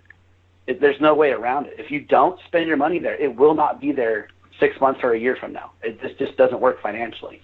It would be like, for example, being upset that McDonald's closed down because you ordered all your stuff online and didn't get it from them. So the local McDonald's closed down. Or hell, look what would happen if Jason didn't stop at Starbucks every day for a berry refresher. Starbucks would close. Yeah, they would. It'd be done. It'd be done in a month. Jason supports the local Starbucks. Exactly. So he's promoting, spending money at the local level, keeping kids employed just from his habit. Which luckily they have Jason. But if here where I'm at, if I don't go to Starbucks enough, they close. It's just the way it is.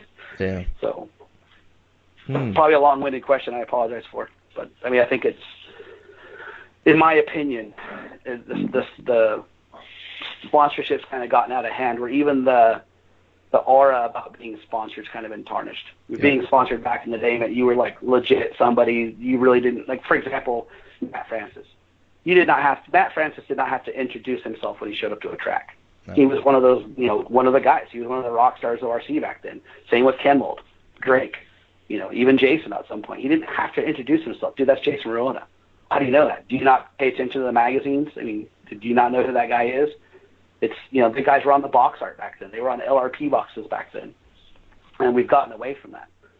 I think it kind of needs to, if really, with everything that's happened in the industry recently, if everyone doesn't necessarily realize that we literally have, as manufacturers and even as racers, if we don't support the local tracks, they will be gone.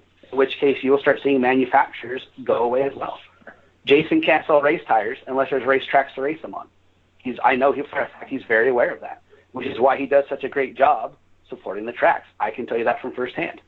When I approached Jason to support our local race, he didn't even hesitate. He says, "Yeah, absolutely. Done. So let me know what you need." And he understands that. I think that some of these manufacturers are just disconnected just enough that they don't realize that. They're more worried about what they're selling or what they're shipping out the door versus what they're doing to the dealers. Because ultimately, if we turn around and the racetracks are gone, none of us have a job. I remember the old days of going to a track and, there's a sponsored driver over there. Oh my God. Mm-hmm. Now it's like you said, it's just not even a thing anymore. Everybody's sponsored, it seems. So. Sure. Manufacturer stuff is an example of one of those things where I had one of the guys that's known me, used to race in my local track, still does. And he goes, "Hey, dude, I'm watching your car, and your car just looks amazing compared to mine." And I said, "Let me see your car." And his car is actually not set up that well, but he's on a completely different brand of tire, and I know it's just the wrong thing. And so literally I've got sets of tires, thankfully because of Jason. And I said, "Dude, try these tires out in your next round. You've got another round of qualifying. Just take my tires, and they're going to work for you. Just drive here, stay in the line, do your thing." And he went from being, I think, 37th overall to 17th overall. And so can I say that effectively he's going to go out and buy some tires? Yeah, I know for a fact he did. He ordered them the same day we were there and went over to the hobby shop across the street at Amy and bought them.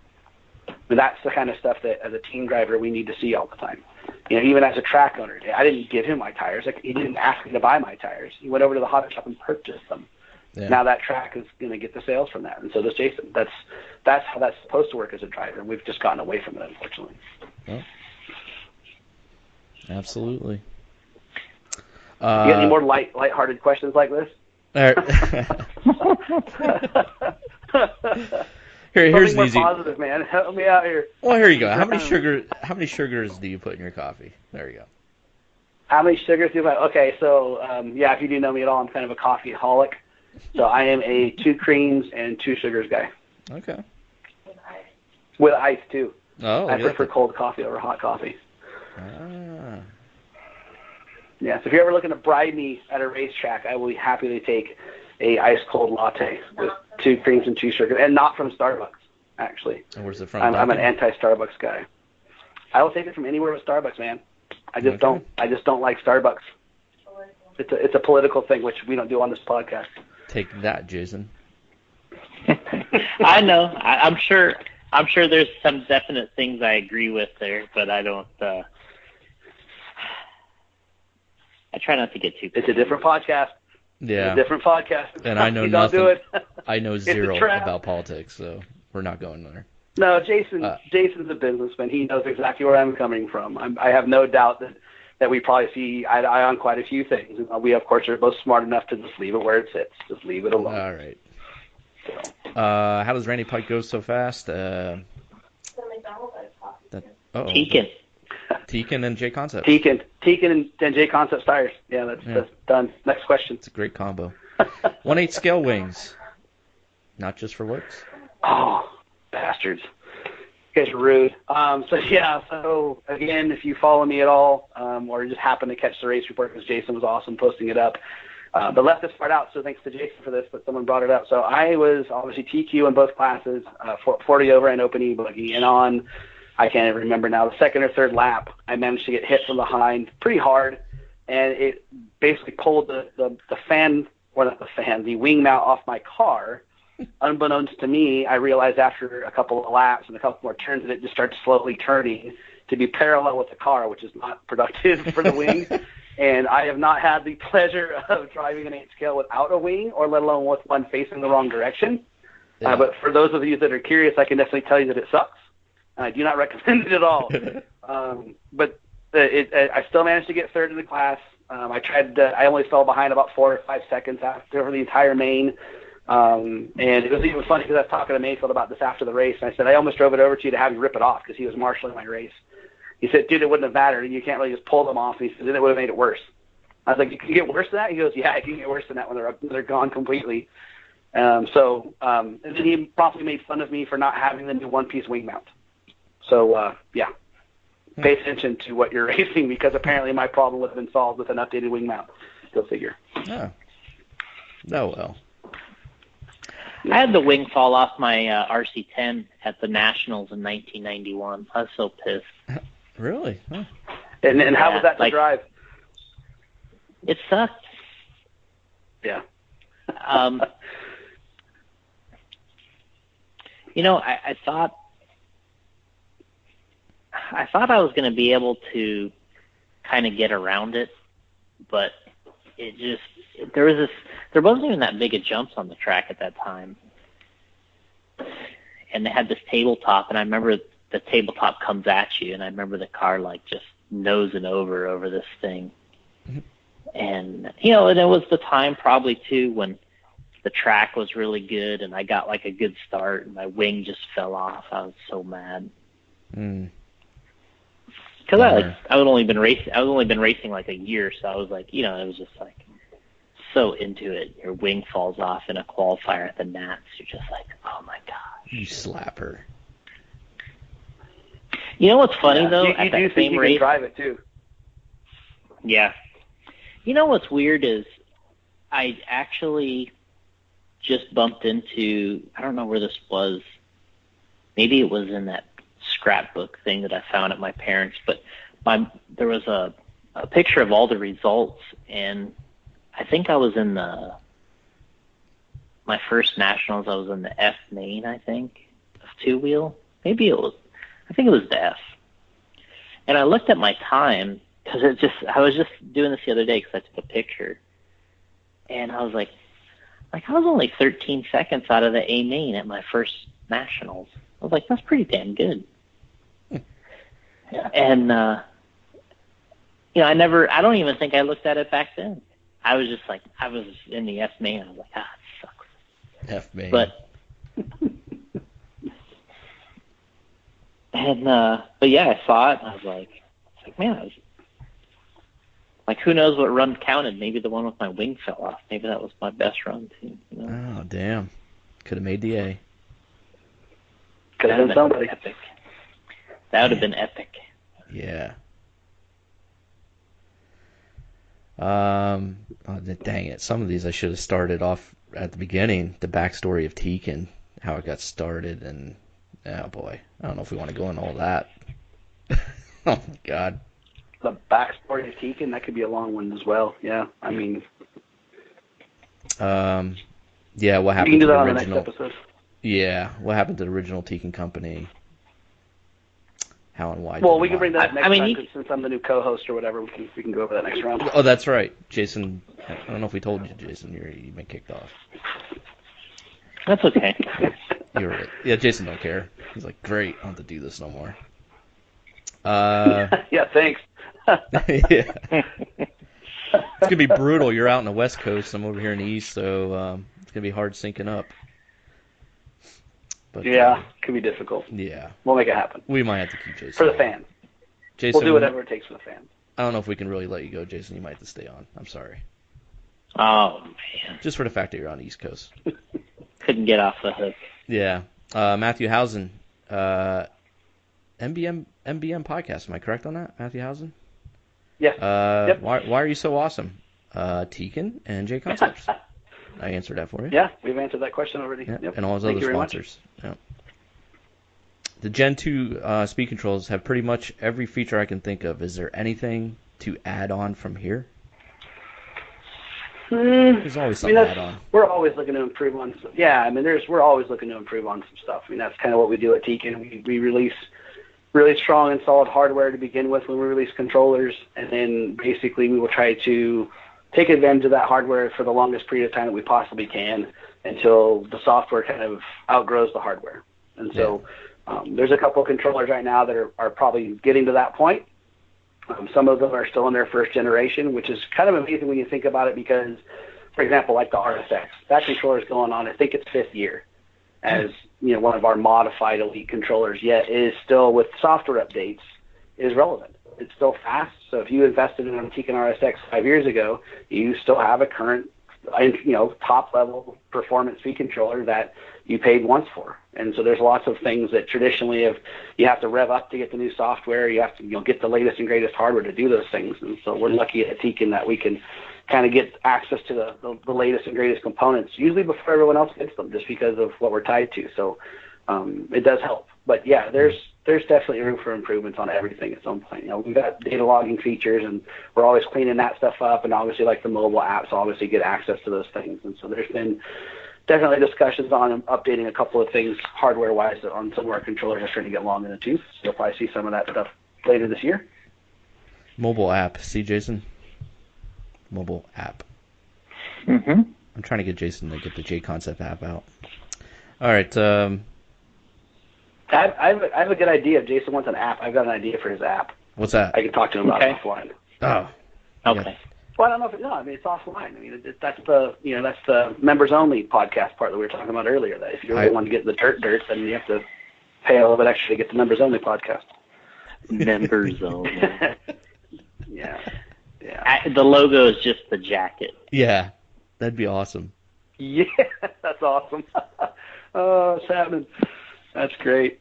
I forgot about the damn jacket. That's fantastic. Hey, Matt Hall was in here and he asked a question earlier, and he was the winner of the autographed Joe Bornhorst motor that you sent over to us. So I appreciate that, Randy. And very cool. Yep, Matt Hall supports the show, and he won that motor. Yeah, see what happens when you support the podcast. You get cool stuff.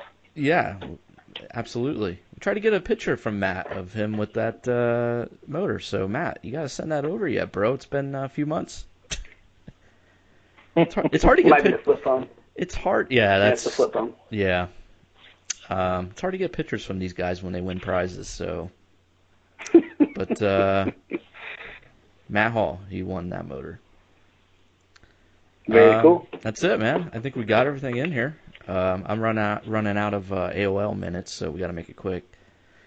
I got a disc you can borrow. Oh, you do? Great. Yeah. We'll have to get him a key generator so he can get around that long term. What? Google it. Google it. Google it. Damn. All right. What's next up for Randy? Where is he heading out to? I don't actually have any races scheduled that I have to travel to right now. Right now, I'm kind of at a point where I'm having to do a lot more administrative stuff, and so we've been focusing on sending out what we call a race support package to specific team drivers. Martin Harrison's had that before, which I think you might have seen at some point, Jason, where it makes a lot more sense for these guys who are going to the races, that where we can support them, whether it's covering their entry or some other travel, that they can kind of take that workload off as far as being the guy and supporting the products. The Tekins stuff's been really, really strong durability-wise for the past year and a half, to where we really don't have to walk around with as much of equipment as we kind of used to, especially for 8 scale, which is probably one of the hardest classes, physically demanding-wise on electronics. So because our RC Gen 3 has been so strong in that aspect, that we've kind of been able to kind of back off of having me to go to every single race. But I think the Alabama shootout might have been one I go to, just because I love going to that race. And I'm trying to get to tracks that I've never been to. That's been something I've really been trying to focus on this year. So, I know 702's been relocated and they're starting to build that track up. So it'd be kind of cool to hit whatever next big race they have. Plus, it's going to Vegas, which is kind of fun to go to. I think the other one is it actually, I think it's the last round of your series. Is it RC Excitement? Is that the last round? That's the 4th race, and then there's the final, which is at Beach RC. Okay, so I think those might be the 2 races that I might end up going to here that are on the schedule for me, just to get past that time. Summertime's one of those things where it's more or less, there's so many big races to go to. For me, I just can't go to every single one of them. It's just I'm one person that can't make those at some point. So we usually have a lot of the drivers kind of take up my slack in that regard. But those 2 in specific, I know that both Tekin and A-Main were really interested in me hitting up. So. Because I get on the video schedule for his race series like he does for Ron Sure, because I've been feeling left out in that regard. So. Yes, it will be awesome too. That's why I want you to come. It's so cool. Yeah, I'm always jealous. Ron gets those cool video spots, and I just get to watch them. So I got to go chase. What I can afford to. What we've been doing is the last 2 races we did like a prize table video. Mm-hmm. So we talk about the prizes that Tekin was sending over to us, and so they've been kind of funny because the first race we used a couple of the racers' girlfriends who were doing parts of the giveaways, and we interviewed them talking about the prize table and the different Tekin stuff and anything that we had there. And then at the next race we did up in Scott Brown's track, we did the prize table video, and we had Drayton Staub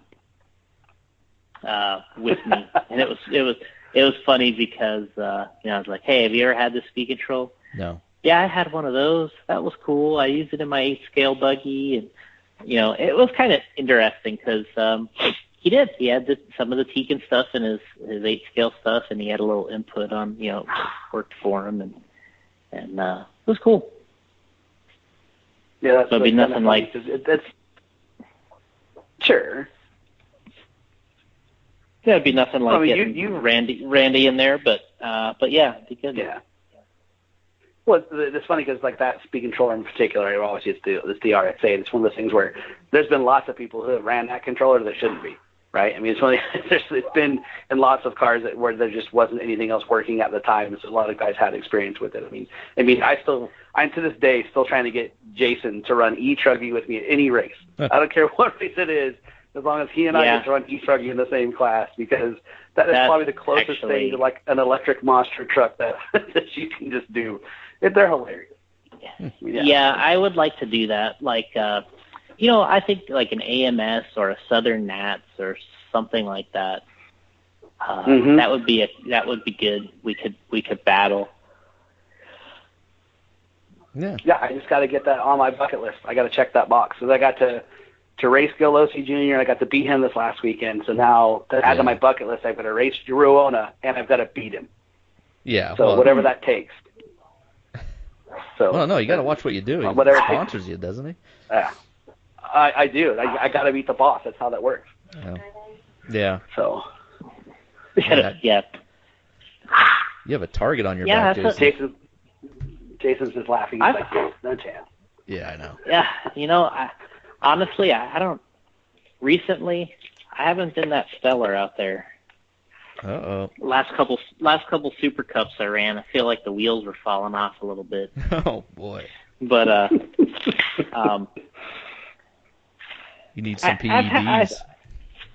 I just need a little track time.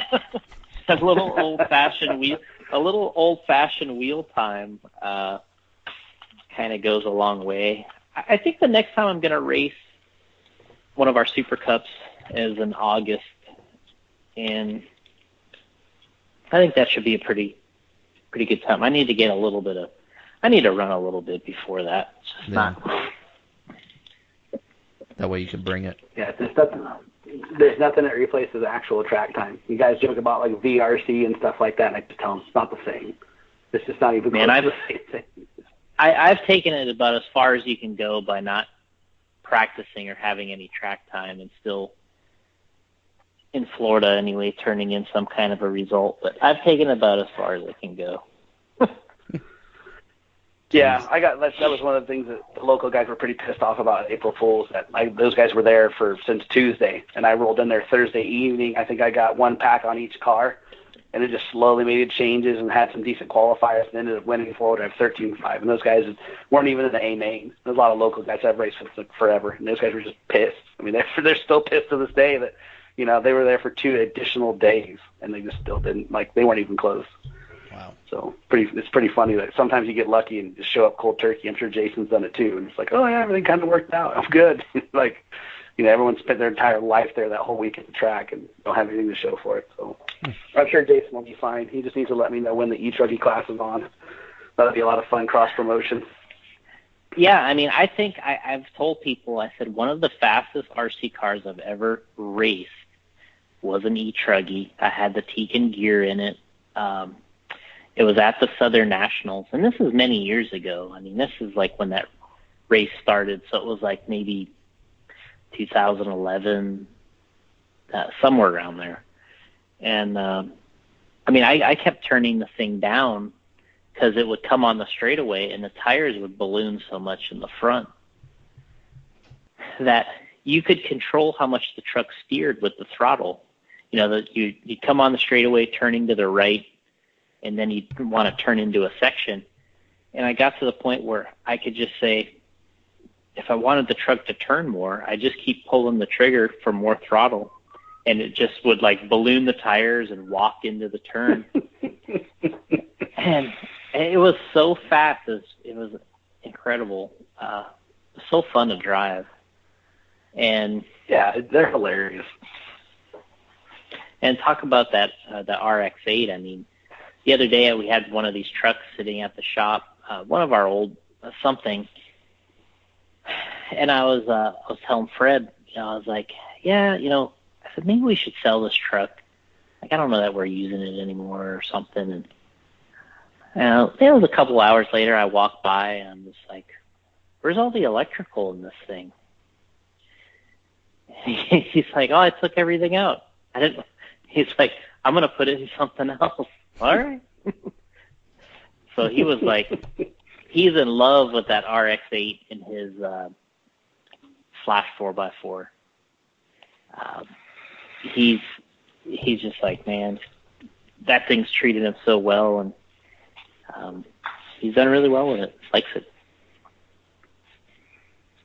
Yeah, it's definitely been one of our best products. I mean, it's gone through 3 generations, but even like the Gen 2, like you can take the new software, drop it right on there, and it's just like a Gen 3.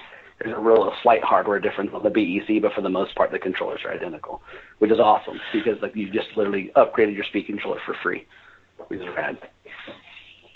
I remember, honestly talking to Jurgen from LRP, because I went and visited him. I went to Europe last year for the Neo Buggy and EOS, and I spent some time with him at LRP, and he said that is a big difference in today's speed control game than it was, back in the years past with brush stuff. He said, you made a new speed control with new, inner components, or you came out with something and you had something to sell. And now he says we make, we spend time and money and resources improving the software, and we give it away for free. And he said that was very tough for him to swallow because he was so used to doing it a certain way, and it really, really helped them. And he said when the market got to the point where they had to essentially give away software updates, he said it was tough to kind of wrap his head around that, because it's basically like you're getting a new speed control, like you just said. Yeah, I mean, at some point, you start to question that business model, obviously, like back in the days, you're right. If you wanted the new software settings from a Quantum, for example, because I used to run LRP back in the days, you had to get the new Quantum 2.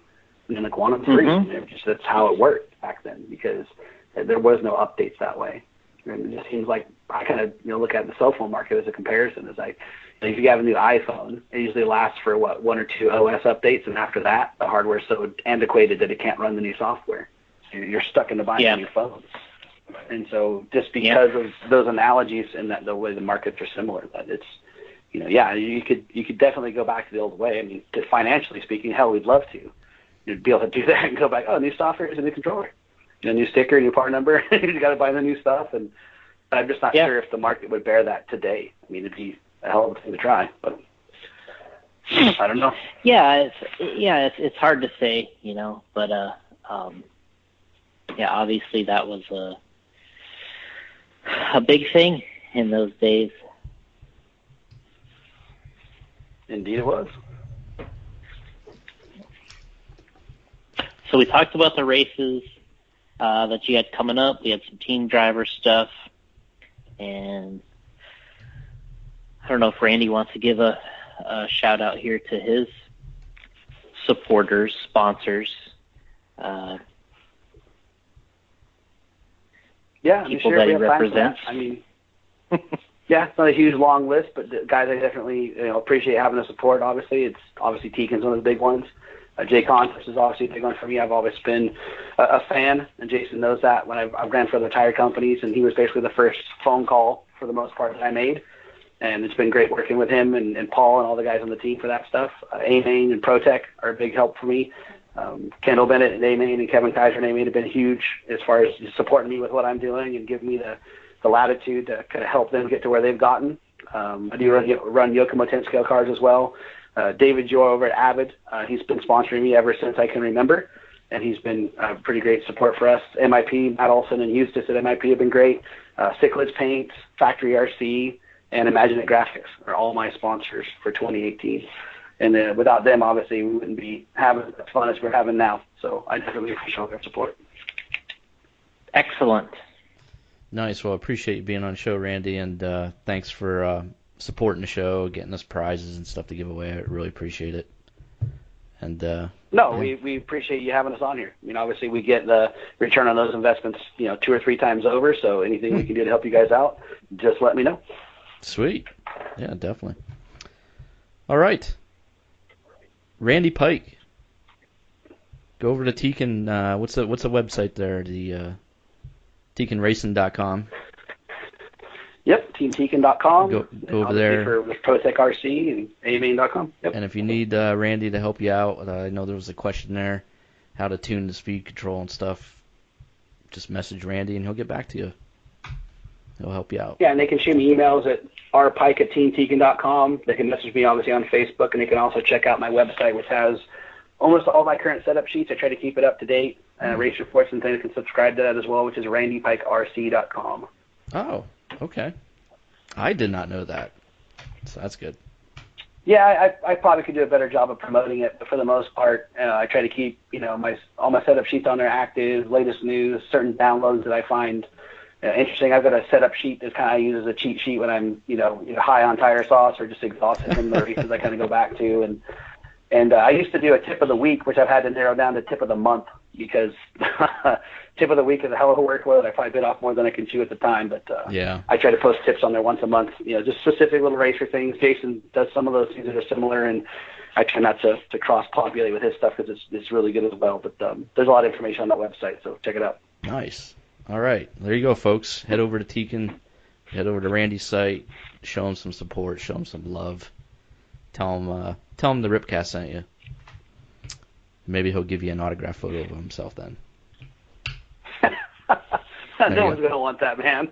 I don't know. Jason hands them out. I just figured you did, so. I haven't got one of those from Jason. I'll have to look that up. Oh, yeah, he has them. Yep. Must be nice. Yeah. All right, Randy. Appreciate it, bro. All right, man. Appreciate having me on. Yep. Thank you, Randy. Yep. Look forward to having you on again, I'll man. catch you guys later. All right, buddy. Yeah, anytime. Yep. Randy Pike. Awesome interview. A lot of good stuff in there. Lots of good stuff. Yeah. Got a lot of all the Tekin stuff, all the info on Tekin, and then we got some fabric softener talk. It's all good stuff. That was my favorite. All right, Jason, what do you got going on this weekend? Where are you headed? Just hanging out? Not going anywhere this weekend. Just trying to kind of, I don't know what the right word is. Get ready for the Nats. That's right. It's next weekend, right? So you got that coming up. Yeah. You're leaving. It's in your turf. So when you guys leave for that? Tuesday, Wednesday? I think we're gonna go up Tuesday. All right. And we're gonna try to squeeze a show in on Monday, right? Yeah. Okay. Do you have any special guests coming on? Yes, Chad Brockman from Moore RC Raceway. All right. I think one thing that we are going to do that I kind of dawned upon me at one of our last races was I was like, we need to get more of these track owners and representatives on the show, because especially the ones that have been in the business a long time. Yeah. And I was sitting there at Tacoma RC, and I was just like, why haven't we had Scott Brown on yet? That would be perfect. And then I was thinking, and then I started. I was like, well, I think Chad Brockman from Colorado, I think he's had a track with his dad longer than just about anybody. I want to say they're going on like 30 years or something. Wow. I don't know. It's incredible. Mm-hmm. The number is incredible. And that'd be great. That'll be good to have him on, and he can give us the actual time. But it is amazing. But yeah, I think it's helpful because it gives us, these guys can give a tidbit of info on what's kept them in it so long, and and Chad is not afraid of speaking his mind either. He'll let you know exactly the positives and the negatives, right away, and what could be different and better, and he'll definitely give some good info. Yeah, that's gonna be awesome then. Cool. Yeah, I think we'll continue. We'll do some more of that. I think it'll be good. All right, we gave away the 2 Ryan Mayfield plaques earlier today. The video is up on our Facebook page. And we had people like the post, and I took all the likes from that post and put them into I put them into the what do you call that thing? Picks your name out. So we had Stephen Lohr, he won the TQ plaque, and Dennis Zellers won Mayfield's second place plaque from Psycho Nitroglyce. Okay. So, and what we're going to do on Monday is we're going to give away the Ryan Mayfield 8-scale body that he used at Psycho Nitroblast. We're going to give that away to the patrons of the show. That's on patreon.com/radioimpound. So you got some time to sign up for that. And we'll give that away on Monday. So thank you very much, Mayfield and Jason, for those prizes. And what do we got tonight? Cavs and we got the Cavs coming on tonight. Cavs and Golden State. Yes. Cavaliers got to do a 4-game win streak here. Oh man, there's no way. They may get one tonight. That's it. Yeah. The thing that I think one of the issues of any type of thing is looking at the daunting task ahead of you. Yeah. To complete something. Mm-hmm. Because my first thought is always something like that. Oh, you got to win 4 games in a row. But then I think, all right, well, say you win tonight. Then, all right, you got yourself a win. You go to Golden State. You just let it all hang out because there's really nothing to lose, right? It's kind of the pressure's on them to close it out. Mm-hmm. Say you end up magically getting a win. Now things are much more interesting. Yeah. So the way I look at it is you're really talking about 2 wins, not 4 wins, because I think you can definitely make things interesting by getting 2 wins. Yeah, because by getting Game 1 6 win, is in Cleveland. And correct. I don't think you lose that game. I don't think you lose Game 6 then right. in Cleveland. Yeah, you won't. So you force a Game 7. So now you're in 7, and then you don't want to be happy about losing, but you push somebody to the limit. I think that's really what it's all about. Yep. So, I hope that's what happens. I don't think Cleveland's definitely the better team, but I think that it would be interesting to push these guys to the limit. It's just been too easy. Nobody's been able to match up with their depth, their talent, and now they're getting experienced. They're getting so experienced that it's hard to beat them on that now too. Well, I want to go watch that, so we're gonna head on out. Check out jconcepts.net. Show Jason love, right? Show you some love. Tell your hobby shop to order J-Concept stuff. Yeah, I mean we're out working hard. We're we got a lot of new products, Yep. and maybe we'll throw a couple little teasers out there for when you post the show. I'll send you some photos to put. But yeah, we got some cool things going, and we just have some great events coming up with the Roar Nationals swinging around here, which is always some of the better, highly contested events. We have our race at Hobby Action. I think Randy brought up a couple events we were talking about, and so we're out there. We're trying to support the different race events, different tracks, and make the product better. Oh, Jason's Giving got the Jazzy snacks some out. food. I thought you were breaking out the snacks for the game. Not yet. Allison said she's going to bring some dinner back. I'm excited about that. Yeah, but it's probably going to be real healthy. I don't know. I don't know what she's feeling. She'll come back with some seaweed and some couple seaweed. Sticks. Yeah, a couple sticks or something. And you'll be like, what the heck? All right, guys. We will catch you Monday. No weeks off. We're doing it so far. This is like the 4th week in a row, I think. A whole month of podcasting. Dude, we're just back. It's like, yeah. Until you got to go somewhere like overseas or something, then we're screwed. But that would be November. yeah.